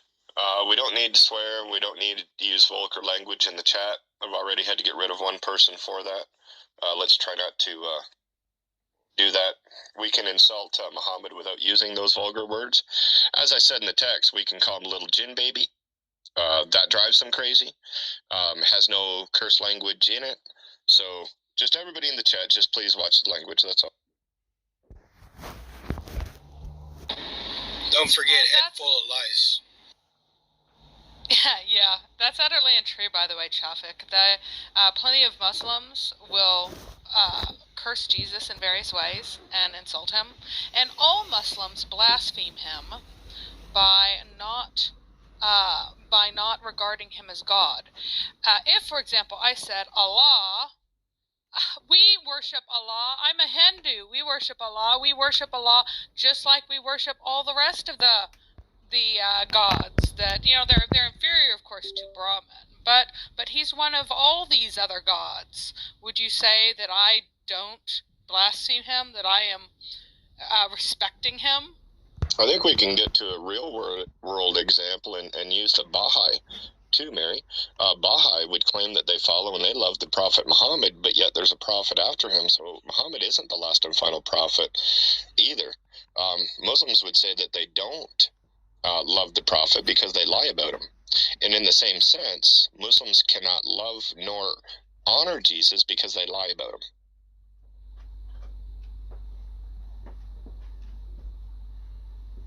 Either way, they screw themselves.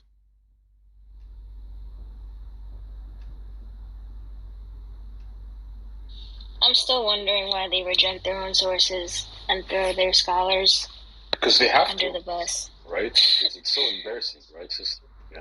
That girl is almost crying, by the way. Did you hear it in her She voice? wouldn't let. She kicked Diane down, and then me She and wouldn't let any of us up. Snow raises our hand, and she's like, "Oh, I have a phone call." It's like, no, you don't. If you had a phone call, it would the red thing would show up. And she's like, "I'm getting texts." I'm like, "You're a little liar. How convenient."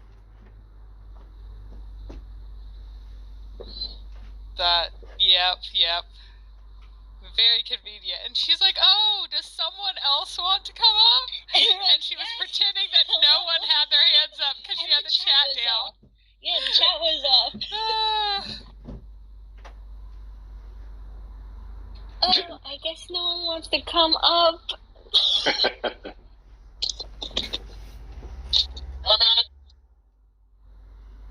Sorry, Chris? Hello? I think that was an accident. By the way, James, have you continued reading the book of Muhammad? I wanna know your thoughts when you get to the chapter where he meets his adopted son's wife.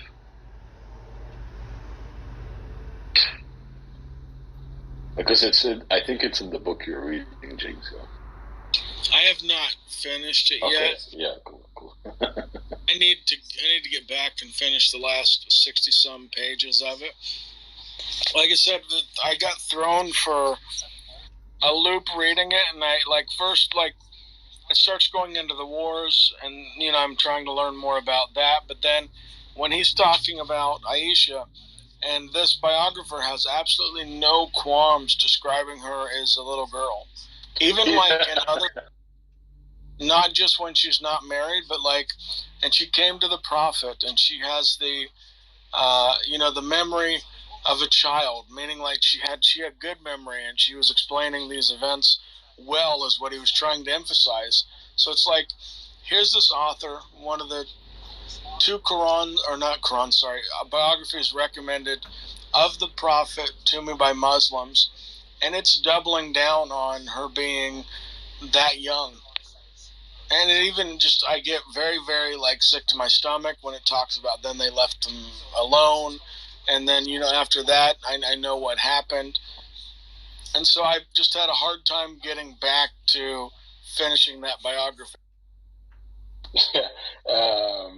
That biographer, funny enough, James, was a Christian who became Muslim, right? Martin Lings, I think, right? My memory might not be serving me right now. But James, did he also? Yeah, you read about the wars, the caravan raids, right? When he used to raid caravans as soon as he immigrated, right? This stumbled me when I read it the first time. He was a caravan raider and started these wars. Yeah. What do you say, James? That from your reading, that he was a beautiful, peaceful, loving, Oh, Chris, you want to say something? I'm sorry.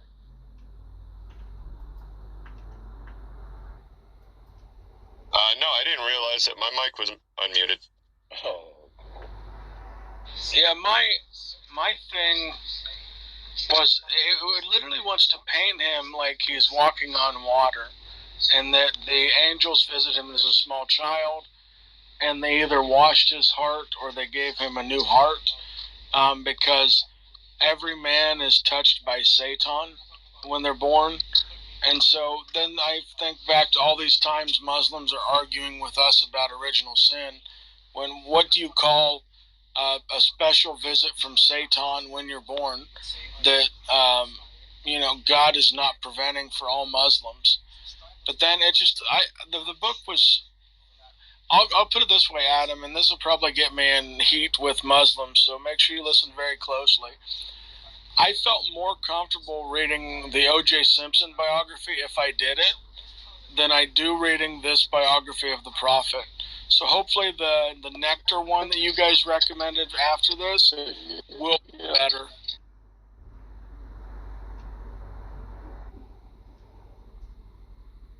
Yeah, this was written by a Christian who became Muslim. He became actually a Sufi Muslim, right? Which, by the way, according to the Salafists, a lot of Salafists consider that kufr, right, an infidel, the Sufis. But yeah, that's a different topic. Yeah. Go ahead, Brother James. I'm sorry for interrupting. No, you're good. I'm just waiting for the room that somebody will tell me gets open. James is tired, says O.J. Simpson's behavior is better than Muhammad's. I'm waiting for somebody to tell me that this is the new spin on what I said.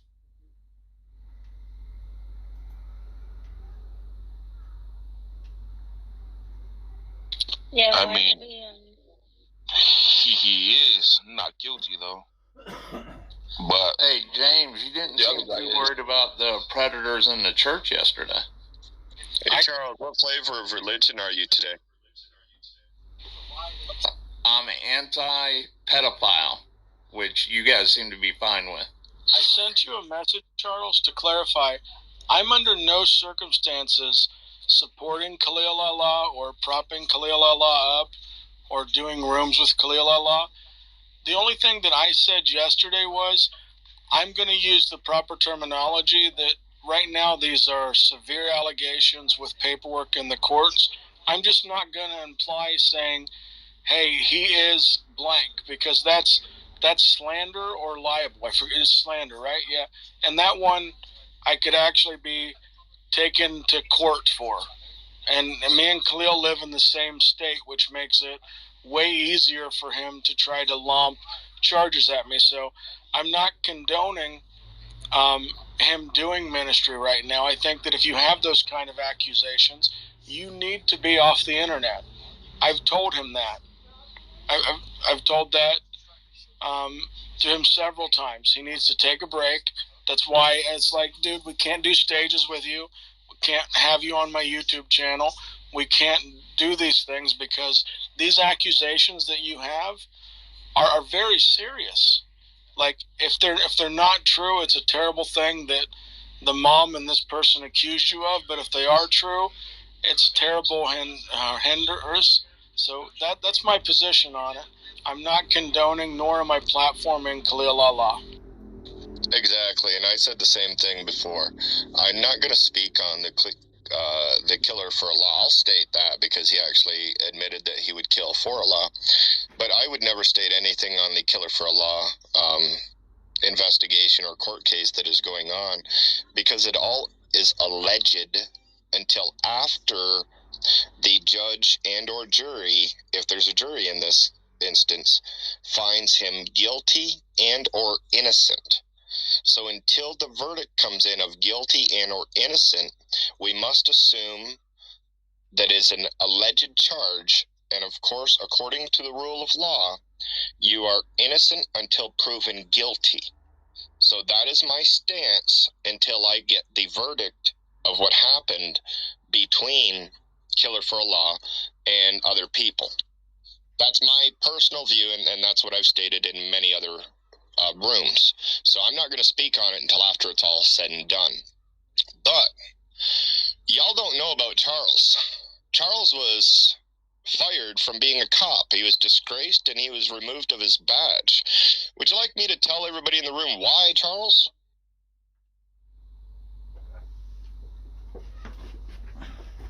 Yeah, you're not coming back up on stage, Charles. Go ahead and type in the chat if you'd like me to tell all of these people why you're not a police officer anymore. We're not protecting, by the way, these priests that were involved in, like... Adam, you're breaking up, bro. His thing about, like, he's accusing me of not being upset about predators in the church. Here's the thing. I completely recognize that there are predators who have taken advantage of the name of Christianity. But if you are, for example, the argument that Charles made yesterday was just a bad argument. He said because the Catholic Church is paying out millions and millions of plus dollars in settlement money that somehow they're condoning the behavior. No, that doesn't follow. What that follows is that the Catholic Church realizes that this is terrible what's happened to the victims, and they're trying to do their best to make restoration.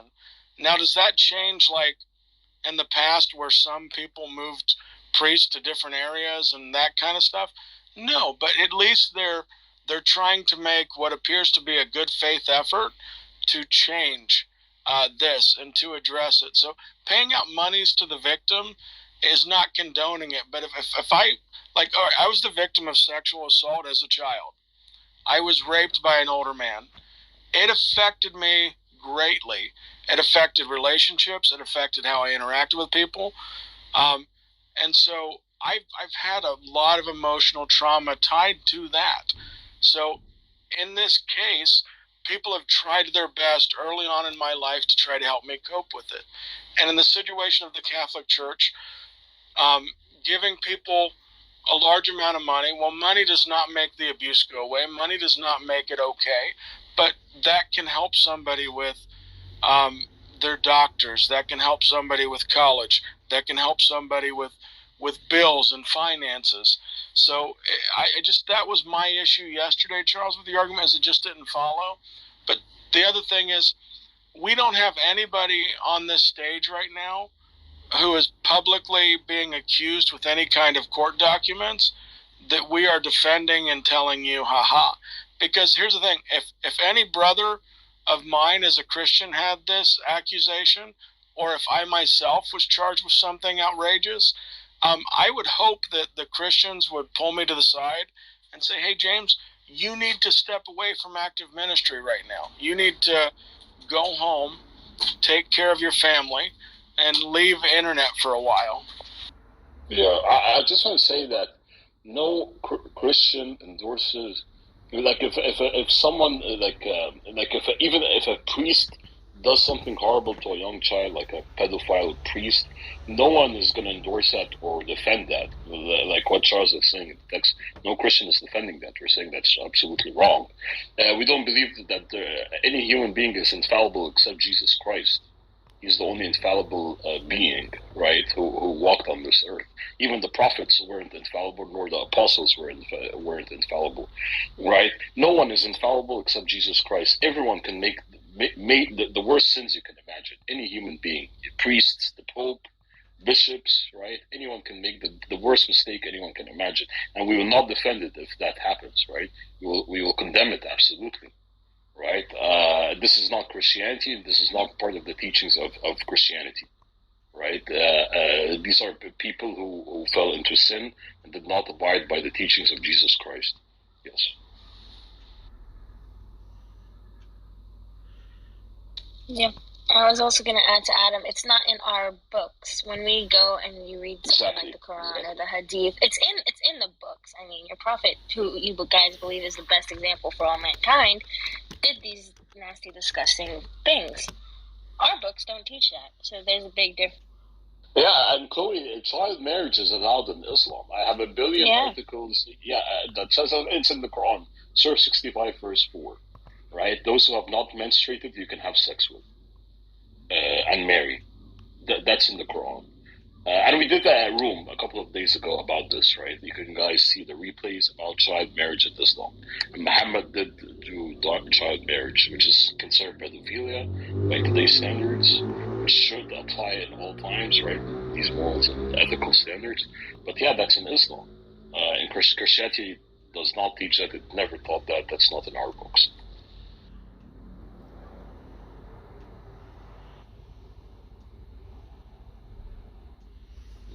So if any Muslim would like to come up and explain to us why they reject their own sources and throw their scholars under the bus, it's a very good question I think all of us here on the stage have, and I'd like some type of answer. Yeah, because Muslims always bring up that they quote Christian scholars when they refute Christianity, and the problem is that they don't quote Christian scholars. They quote scholars that are they went through school and studied Christianity. They may be agnostic, they may be atheist, they may even be Muslim, right?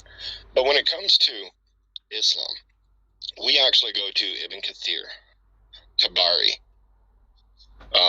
and the rest of them, right? Not even modern day scholars too.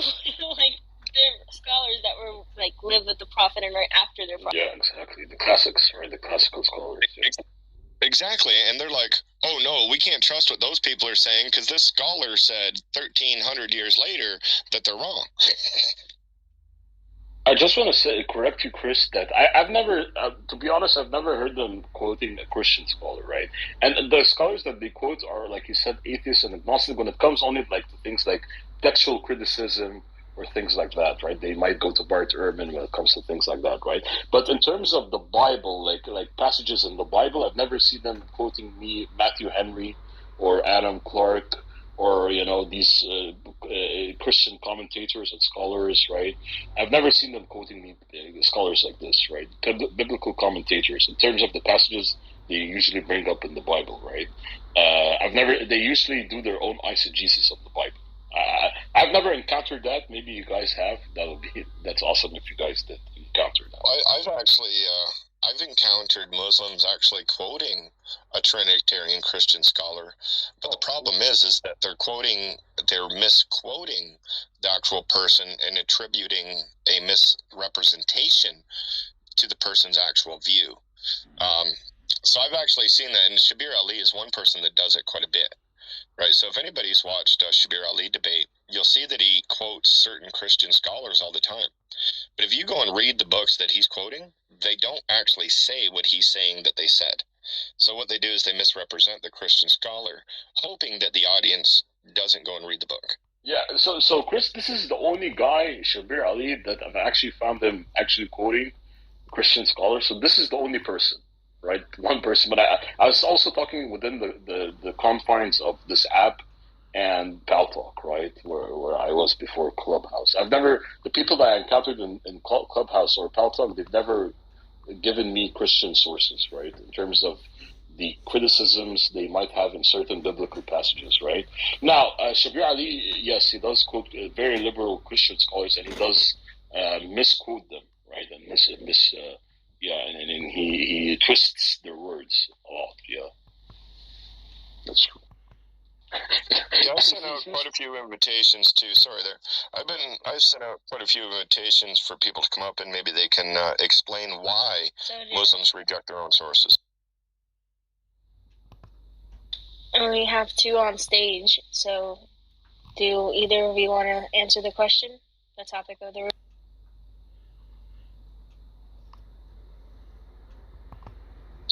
Yeah, assalamu alaikum.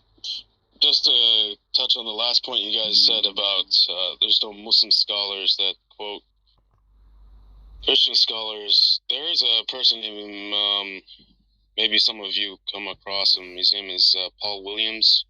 He has a YouTube channel called Blogging Theology, where he actually brings Christian scholars there. For those who don't know, they can, just do a quick YouTube search and yeah, I know Paul. He has a big following. Yeah, he's one of the most insanely... He makes Shabir Ali look like a straightforward and honest guy. He's one of the most hilariously dishonest and distorting people who have ever existed. He left Islam 5 times, Mayor, right? And he also left Islam like 5 times. Well, he had to leave, but he had to leave Islam, Adam, because he's... he likes other men. So when he has the relations with the men, he leaves Islam, and then when he doesn't have the relations with men, he accepts Islam back. He's been doing that for like the last 12 years. But yeah, Paul Williams is. We stand corrected, but then again, I said in a debate, they don't make those arguments, and Paul Williams, it's been a long time since he's had a debate. Normally his is just his podcast or his blogging channel, of course, right? And yeah, I agree with Hassan. He does have Christian scholars on his channel. They do have discussions. He's one of the few Muslims that do bring Christian scholars on his channel. Now, the problem is he doesn't bring, let's say, like Daniel Wallace, Michael Lacona, people like that challenge his point of view. What Paul Williams does is he looks for the easiest type of scholar that he can kind of make it look like they agree with Islam and bring them on their channel, but they don't agree with Islam. It also depends on what we're talking about. The point is that he does bring Christian scholars. Here you have an yeah, like I said, I stand corrected. You're right. Paul Williams is one of them. I don't know why anyone would ever go on his show knowing how dishonest he is, because he's not going to deal honestly. He's not going to have an honest What do you mean, Mary? He lets them speak for themselves. He doesn't put words in their mouth. Can you tell me? Did you go on his channel? Like a video? I have seen several things I've seen some of his videos, and I have laughed hysterically. No, just see the guests. They speak for themselves. He doesn't come and arm wrestles them to point to his point of view or anything. He just lets them speak. On what topics? Just watching. They go on his channel and discuss what topics. On many topics. He brings even a Jewish scholar. What's his name? Rabbi Singer, Travis Singer. He brings many guests. Muslim sympathizer. Hassan! Really? Tovia Singer. How many Christian scholars do that? How many Christian scholars have done that? Bringing a rabbi.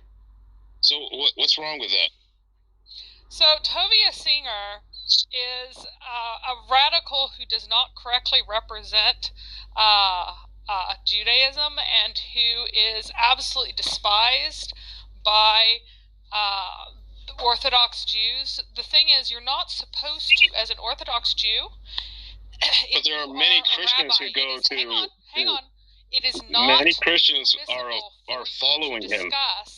There are a lot of Christian fans who are. No. Anyway, so it's not permissible to discuss the topic of Torah with unbelievers. It's just simply not allowed, except for in very specific circumstances. It is against the Talmud to teach Torah to a non-Jew. That is why you won't have Paul Williams. Paul Williams. Yeah. Hey, Hassan, I just want. Have you heard of Michael Brown? That was. Hassan. What about him? Have you heard of him? Yes. What about him? Well, he exposed Tovia Singer. Big time. He exposed him. He will never debate Michael Brown again. He's running away from him. Michael Brown is not a Jewish scholar. He's a Christian. So what? That's like a Mormon if they wanted to debate you, and then and a few of you guys would debate him. Hassan, I mean, 1 second. it's a bit ridiculous. Okay, Hassan, can you please wait 1 second? Can we please agree on let each other finish? And I have Chris again on stage, and I think Chris wanted to say something. So let Chris go first, and then someone can respond. Chris. Yeah, first off, we were talking about Islamic scholars, quoting Christian scholars. First off, Paul Williams is not an Islamic scholar. Paul Williams is just simply a Muslim. So to use him as an Islamic scholar, I don't think would be intellectually honest within this discussion. And also, we were talking about Christian scholars and how Muslim scholars would quote Christian scholars. Tovia Singer is neither one. I have no idea why we're talking about Tovia Singer in this room whatsoever. Well, you were saying that, what's his name? Paul Williams. First of all, I mean, He doesn't have to be a Muslim scholar. I mean, he's a. But that's what we said. A Muslim, and that's enough for us. No, but you said that there's no Muslims at all that quote. There's no Christian Muslim scholars that was your quote. You said, yes, my premise was there was no Muslim scholars. Are you identifying Paul Williams as a scholar? You're moving the flag post. First, you said there are no Muslims. No, I'm not moving the flag post. You just didn't listen to me the first time. That's not my fault. That's yours. I did.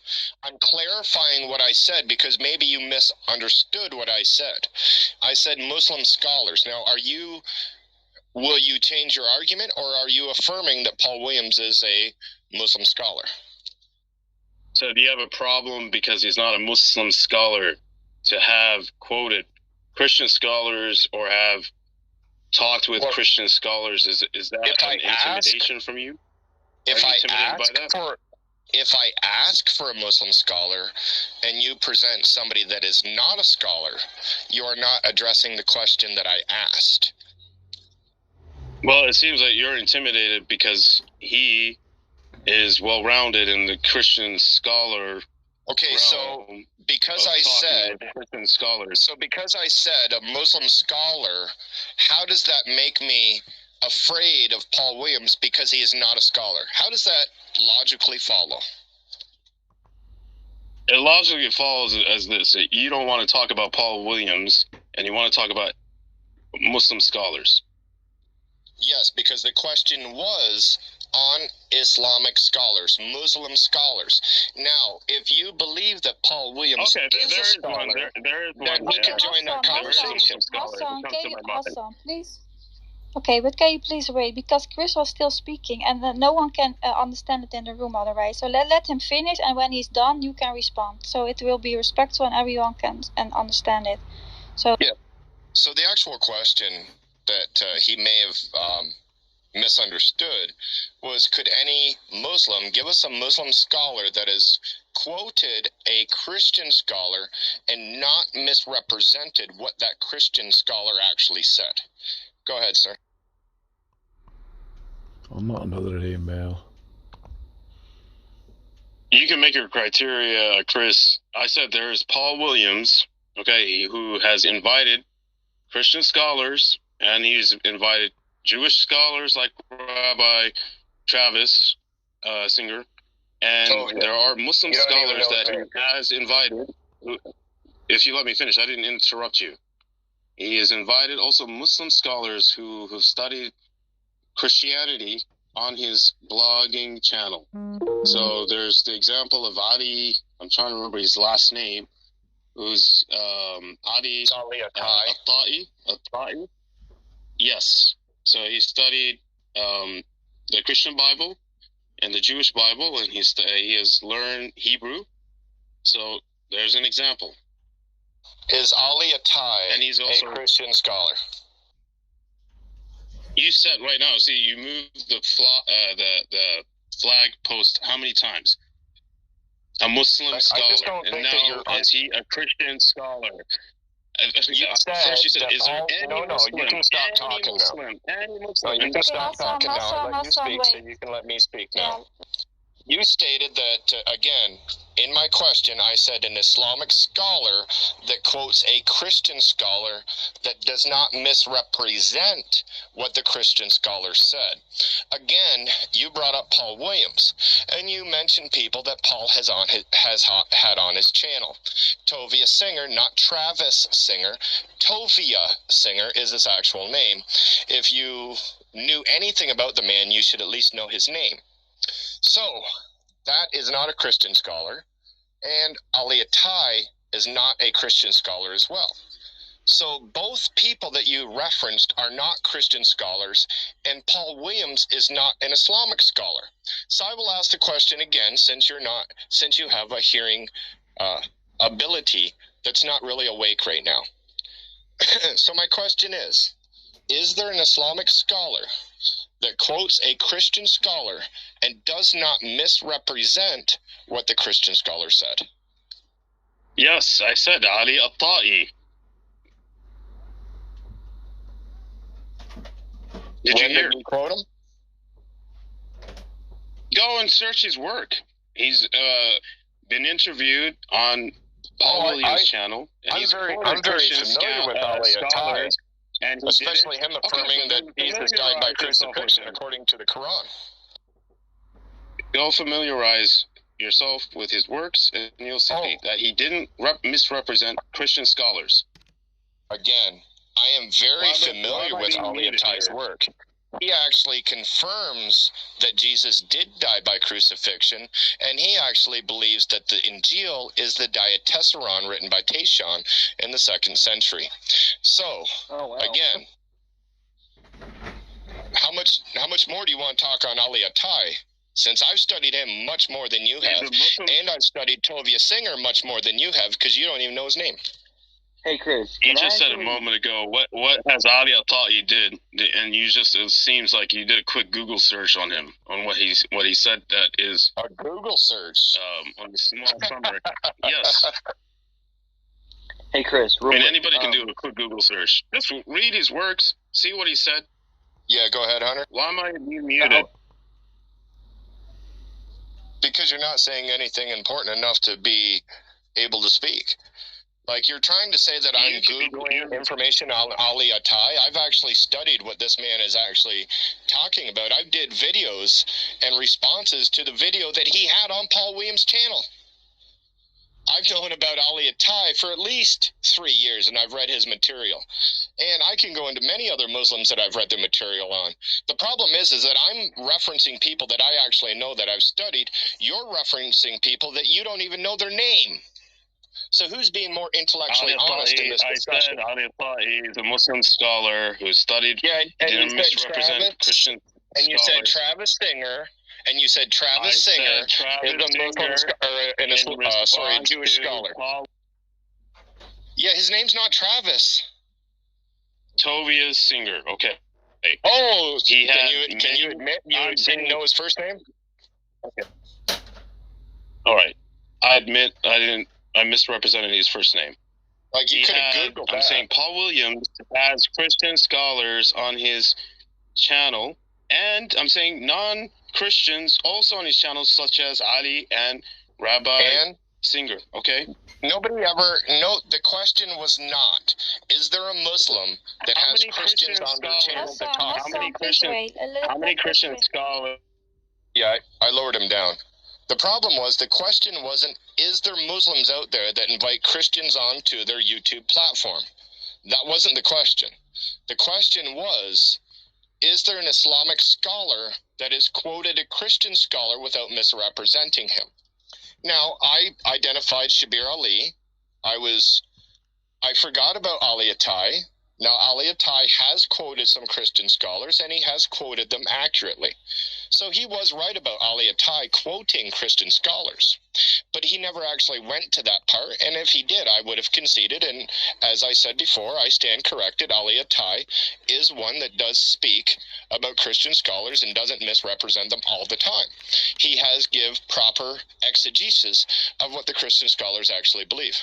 That's 2 out of the whole Muslim world. And Ali Attai is considered an apostate by 90% of the Muslims, and so is Shabir Ali.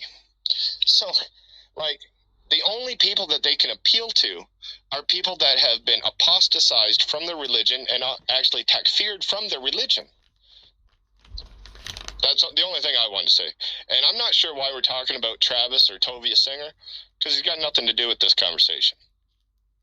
Maybe you can't remember what I said. I said Paul Williams has invited Christian scholars and outside of his faith, the Jewish scholars such as Rabbi Singer, and he's invited Muslim scholars.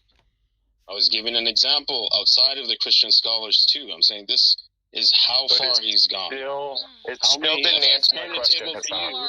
How many Christian scholars have quoted Muslim scholars or brought rabbis, or in the sense of Paul Williams? Who's the Paul Williams of the Christian side that you guys have that has done the same thing?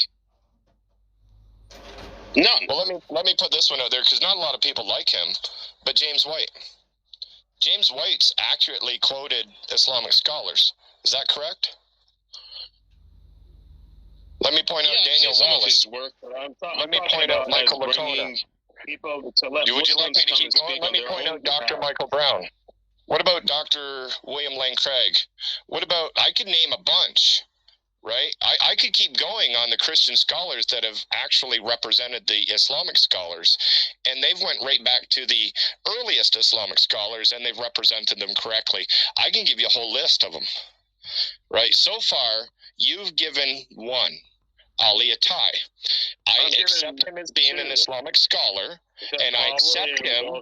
Can you just stop talking? Can you please wait? He's not done at speaking. I accept Ali Attai as being an Islamic scholar that has referenced a Christian scholar and represented him properly. Ali Attai is one. Paul Williams is not. Paul Williams is not an Islamic scholar. That would be just like saying, I'm a Christian scholar, and I invited a Muslim onto my platform, so therefore, I'm just as much of a scholar as Paul Williams. That's not what gives you the ability to be a scholar. Yeah. Whether you take Paul Williams' work or not, it doesn't change anything. So he's recognized by Christian scholars. He's recognized by other scholars of his works. Recognized as what? Recognized as what? As a YouTuber? As a person who's interested in the field, and he knows what he's talking about. So he's a subject matter expert in that. No, he's not a subject matter expert. There's no Christian that would say that Paul Williams is a subject matter expert in anything. Quit lying. Yeah, Paul that's not how Williams is a academics work. deceptive Oh my lying God. snake who doesn't have an honest bone in his body. You could not. Everybody you disagree with is you put that Mary in that Awesome, category. guys, Because please, it's can the we people I same thing. disagree with who are not Yeah, can I lying. say Okay, something, I'm going Diane? to put you to the audience because Hassan cannot have not the decency to let someone finish. So, and I think also Hunter wants to say something for a long time. So, yeah, I think Mary was speaking and then Adam and Hunter. Yeah, we can let Mary, then Hunter, then me, because Hunter wanted to speak before me. Go ahead, Mary, and then Hunter, then I'll. So there are plenty of Muslims who will exegete their own texts honestly in conversation, who can be honest with their own sources, and who will, I mean, some people get too embarrassed by them and run away and lie, but there are plenty of Muslims who will honestly exegete their own material. I don't call them liars. It's just the ones who, lie about the exegesis of their own material, as if I'm stupid and I can't look it up. Now, what I'm saying about Paul Williams being a liar is that he does not properly represent things. He cuts, he pastes, he misleads, he covers up sections and fills in other sections with things that aren't true. He is a snake and a deceiver. He is incredibly dishonest. And I said the same thing about Shabir Ali, because I was dying laughing over Shabir Ali's misrepresentation of the Quranic texts that he did a while ago, where he was talking about how all these texts prove that the Quran is beautifully preserved.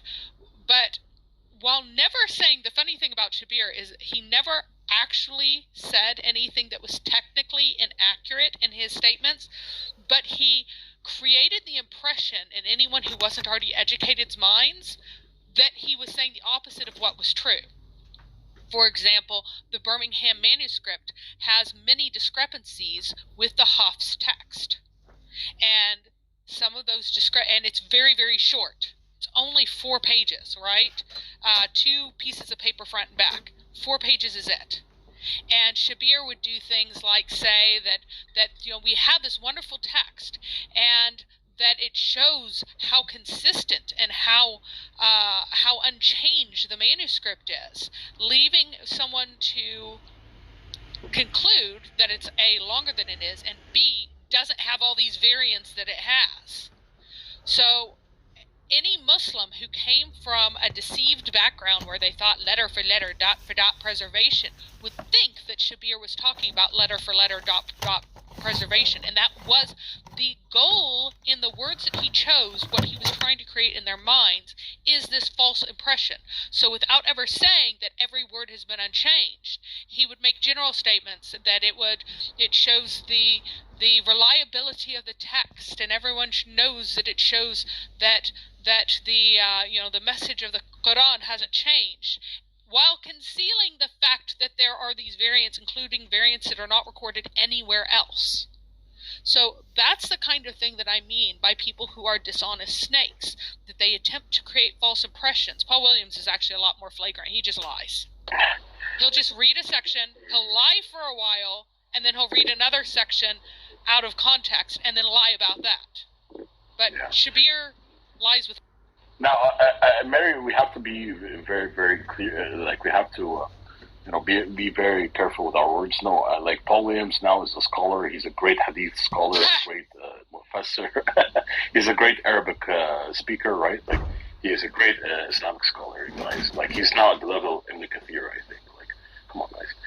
Yeah, he just hates Christianity because he likes boys. Yeah. That's basically it. He hates Christianity because he likes boys, and it makes him mad that Christianity doesn't approve of that, and for some reason he thinks Islam does, I guess because of Umar. They now think Paul Williams a scholar. He's not a scholar. That's hilarious. He's now like an imam or a sheikh now, right? Like, I guess. So here's a couple of scholars, Islamic scholars, that I usually hear Muslims like praise and applaud, right? Like Zakir Naik and Ahmed Deedat. I've watched a lot of their debate. Like with Ahmed Deedat, I watched all of his debates. With Zakir Naik, he doesn't do debates, right? I've watched his talks. I've never seen them quote any scholars. Am I right here? Like, I've never seen them quote any Christian scholars at all, right? They do their own eisegesis on the Bible, yeah. And the Muslims consider those to be great Islamic scholars. Like, Chris and Mary, you guys watch them, right? Like, have they ever quoted a Christian scholar? I haven't ever heard them. They've never done not in an actual debate. I've heard a lot of Bart Ehrman, and I've even heard people bring up Richard Carrier, which is a mythicist, or Robert Price, which is a mythicist as well. Yeah. And try to deem that they're Christian scholars as well. And they say that they're Christians, yep. Bart Ehrman, the Christian. Richard Carrier, the Christian. And it's so funny because they usually misrepresent what Ehrman actually says. Although Ehrman will say two different things out of the sides of his mouth, depending on who he's talking to, they still misrepresent what he How about Mary, what he says to make it look more like it works with Islam when it absolutely doesn't. How about the classic Christian scholars, like the church fathers? Do they ever quote them? Like, St. Augustine is the one they usually go to for certain things. That's the only name what they do is they just claim that they're all corrupt and they're all liars. And that, the funniest one recently is that they're trying to claim that Eusebius forged every single copy of Josephus. So he forged them all. There are 120 surviving manuscripts in Greek all over the place, right? Yeah. But somehow he managed to forge every single one of them. I'm not sure how this was supposed to happen, but he has like magical hands that can reach across all documents across 3 continents and alter all of them at once. But he, by the way, Eusebius, I don't think he's considered even a church father, right? No, he isn't. They have no idea what a church... Yeah. Well, yeah, exactly. They're in the loose term that he's from the early period. Yeah. He is, and he wrote his church history, right? Yeah. But he's not. No, he's not a church. Now we highly revere his book on church history, but not on theology, right? Yeah. Go ahead, Sophie. Who is that? Eusebius. Oh yeah. He's not a church father. Yeah, because he's known, like, he's referenced as like the father of church history, because he's not necessarily a church father, but he records church history. Like, he's incredible with history. Yeah, exactly. So, but that's pretty much what he is regarded as a church historian, not necessarily a church father. Exactly. Because now I wonder if Muslims will go to his books about theology and say, "Oh, look at this church father saying this about Jesus or something like that and quoting Eusebius, right? They might do something like that, right? But like, yeah, like I've never seen them. I've never heard like them going to your favorite church father, right, Mary St. John. Why don't they go to this to his books, right, or Saint Athanasius? Yeah, it's kind of odd, right? Yeah. I have. I did always have. go to modern liberal scholars. Yeah. I did have somebody go to. I forgot who it was, but somebody referenced John Calvin because of the reference. Apparently, like the room went into it a little bit and looked into it, but where John Calvin is apparently calls Jesus an angel, like an archangel or something, not the angel of the Lord. And so I remember like there was a Muslim who like brought that up one time.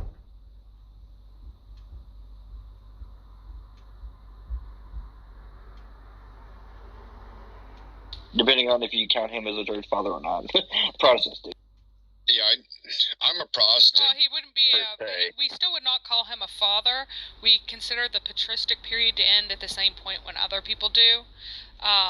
He would, have a different sort of name, perhaps a founder of Protestantism or a major figure or something like that. He wouldn't really be called a father because John of Damascus was the last church father in the Protestant view, just of the era closes then. Oh, okay. I didn't know that. I have a question. Like, if someone quotes like someone like Martin Luther or John Calvin, does that hold a lot of weight for you guys, like Chris and Mary? Like not really. It holds. The thing is, not even the churches that they inspired took them as having such authority that everything that they said had to be true. So once Mary, I got Melanchthon, for example, Melanchthon was the Lutheran philosopher and exegete, far more than Luther himself was. So, and Melanchthon was like the next generation. He overlapped with Luther, but he was very much more the intellectual who did enormous amounts of work in the Fathers, compiled huge amounts of things. He did lots of analyses. There's also the creedal statements. So just like there's a catechism of the Catholic Church, there are catechisms, the confessional churches all have their own catechisms, and those hold weight. But if what was hammered out in the catechism had something in it that, say, Luther might have disagreed with, or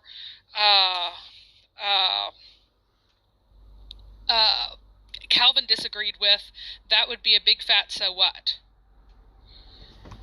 Yeah. Because they're not considered inspired, right? They're not fallible. Because it was kind of like. I got weirded out once, Mary, because I saw like James White, right? He was having like a Q&A, something like that, and people were bringing books from John Calvin, right? And he was like treating John Calvin like this, like he was sort of like deifying him, and like he said, no way John Calvin said that, or no, our beloved John Calvin did not. So I was like weirded out from James White, like he treated him as this cult leader, right? And I was like, not to offend anyone, right? And I actually look at I like James White, by the way, and I enjoy his debates, right? And I like all of I usually visit a lot of Protestant websites like God Questions, which is a Calvinist website. I love this website, by the way, and I read a lot of their articles, and I like their articles, right? But like, is it like true what I said, Mary, or like Calvinists like that they treat John Calvin in that manner? Or so Calvin did write a particular book called The Institutes, which systematized his view of salvation, etc., and predestination, and all the rest of that. So yeah.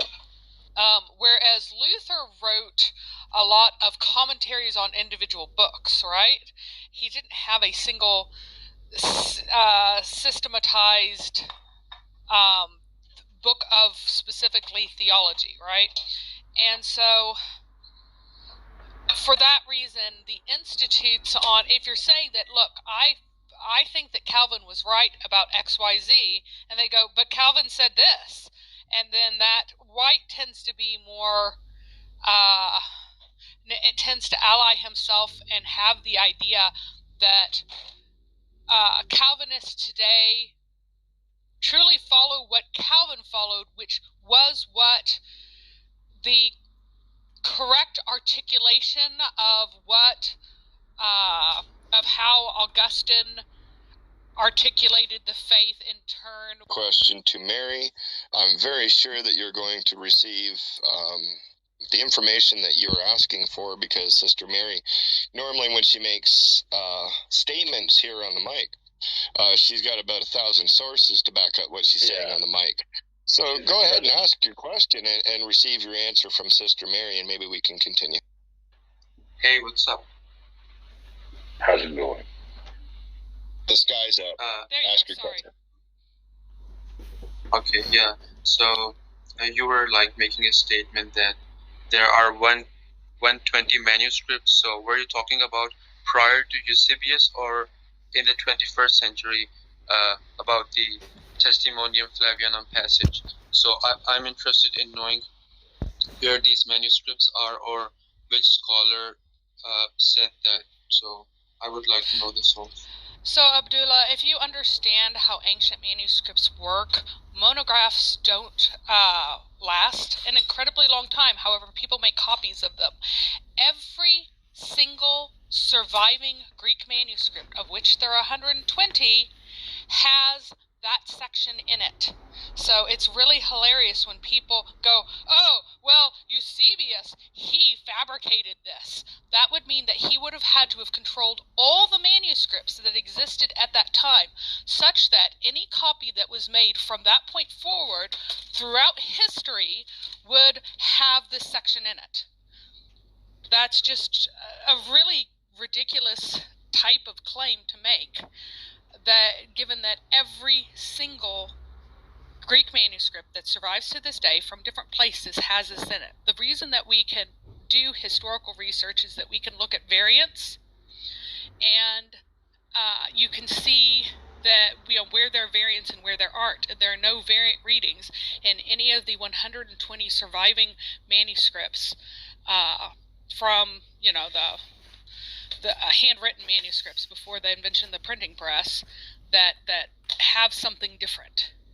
If you are making a ridiculous claim like Eusebius fabricated it, then you would need to see the existence of those other variants somewhere to say, and you would also need to say, oh, look, like something that connects it to Eusebius, for heaven's sake. Okay, I asked you a question. No need to yell at me. I simply asked a question, and you didn't answer. Abdullah. So yes, I did. So Abdullah, this isn't even on topic. Yeah, you asked a question. You received your answer.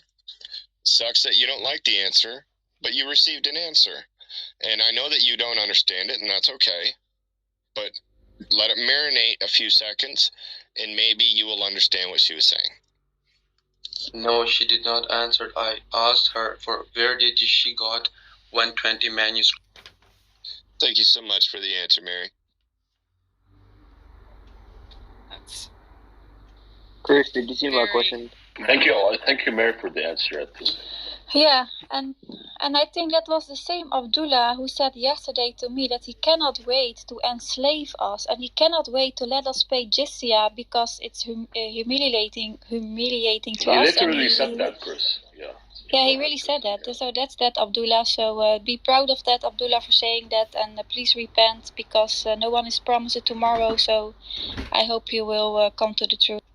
Oh, so Abdullah has about the same type of morality as his jinn baby prophet. You know, the one that sat in his mommy's womb from anywhere to 2 to 4 years, depending on what hadith you read or what school of thought you appeal to. And he probably walked out of his mother's womb smoking a cigarette at that age. So he has about the same morality as that person, I guess, eh? And Chris, Dan, remember this? Abdullah also said that it's fine that Muhammad had sex with a 9-year-old girl while he was 54. He said that's fine. Yes, I asked him about that. Well, how can you follow a man who was married to a 6-year-old, and he said to me that, well, what is the problem in that? I don't see a problem in that. So amazing. Also, sorry. No. Oh, sorry, Hunter. No, I didn't. Go ahead. What was your question? Sorry. I was actually asking, do you have that source or on the Muslim scholar who believes that the Injil is the Diatessaron?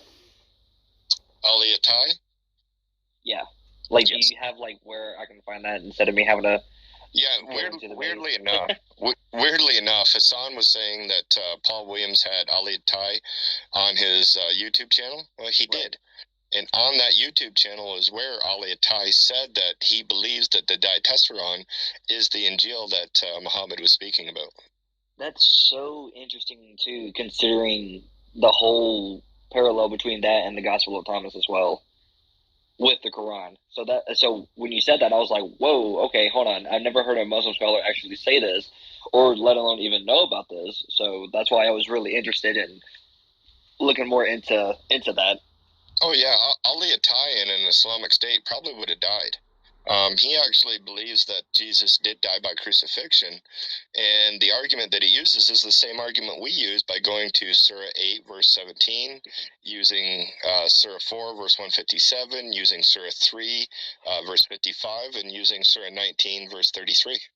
Yeah, I'm pretty sure Khalil, the Harvard professor of Islamic Studies that's on Clubhouse, he also holds to the crucifixion as well, and he's a Muslim. And I don't know if he gets that from Ali. What's his name? Ali Attar? Is that how you say his name? Ali Attai. Ali Attai. I gotcha. Yeah, and I'm pretty sure I've heard him mention the name as well. But that's interesting though, because I've actually come into connection with actually a few Muslims, more than I can count on my hands, who actually hold to either the crucifixion, and there's actually a few that, believe it or not, actually said that they can be a Muslim and believe in the Trinity as well, which I thought was ironic.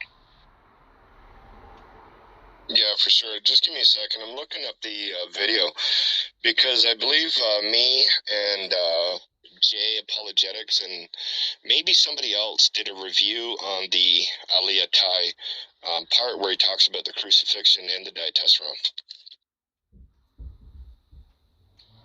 Yeah, send me that as well, because that would be an interesting conversation I'd like to have sometime. Well, I don't really need to have the conversation, but like to watch. There's also a Pakistani Sheikh Imran Hussein, who is also saying that the crucifixion happened, and for Muslims to disagree with it, they are stupid.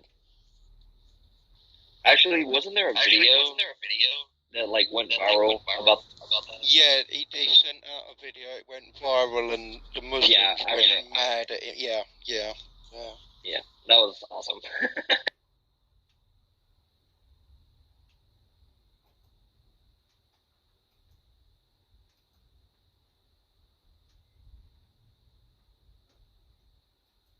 So this goofball claiming that there are no manuscripts of Josephus that exist. And I just threw him a link to an index of all the handwritten manuscripts that have been thus far tabulated.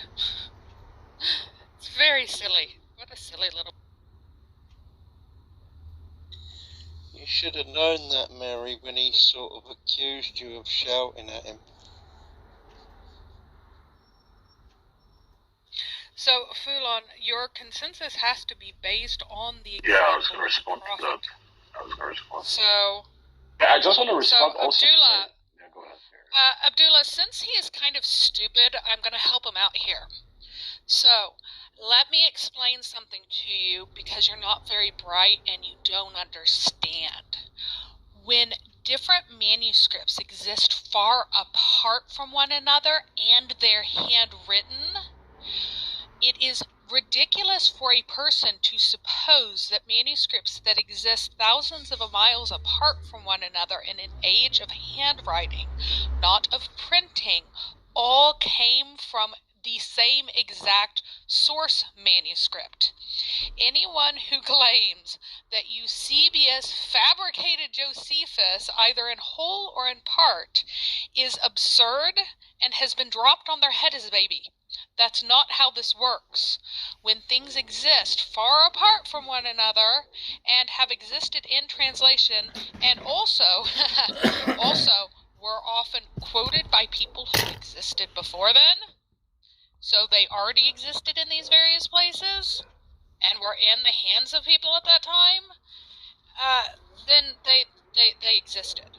So it doesn't particularly matter when a given manuscript comes from, if it is recopied from a different branch. That's how this works. And I know you're really slow, but you are desperately brain damaged. So now, Abdullah, you need to bring me an Uthmanic manuscript, the Rasam of Uthman, and it must match it perfectly, and it must be from the time of Uthman. Otherwise, your Quran is entirely forged, does not exist, is made up, and should not be regarded as ever coming from Muhammad. Because that is the attempt, the pathetic attempt that you are trying to make of saying that you need to have the autograph. You have to have the autograph copy. So you go bring me the Uthmanic autograph of Ibn Thabit, or admit that the Quran is totally made up and fabricated, or admit that you're being a moron, because one of the texts work. I just want to respond to Fulan's saying about the Ijma, the consensus, and the Sunnah evolving. It's actually not true, Fulan. When there's an Ijma, let's say on the like in the second or third century of Islam, right? Among the scholars, this cannot change, this Ijma, by the way, right? It stays there for end times, right? And Ijma, maybe in the 10th century, the scholars gathered together and they made an Ijma, or the consensus. That doesn't change, right? In a certain matter.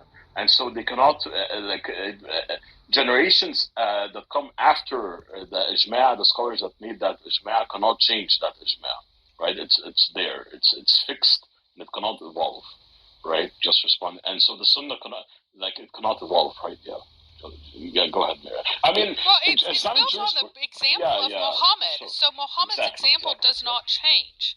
So if you this is not the Talmud, where the rabbis have given themselves authority over the text to be able to interpret it however they wish, and they have power over God himself because God gave them that power.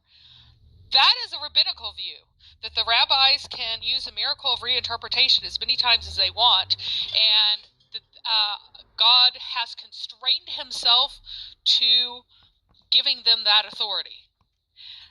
There is no such doctrine in Islam, and the Sunnah of Muhammad doesn't change. Like, his example was his example. He has always had intercourse with a 9-year-old girl, and there may be people who are in cooperation with God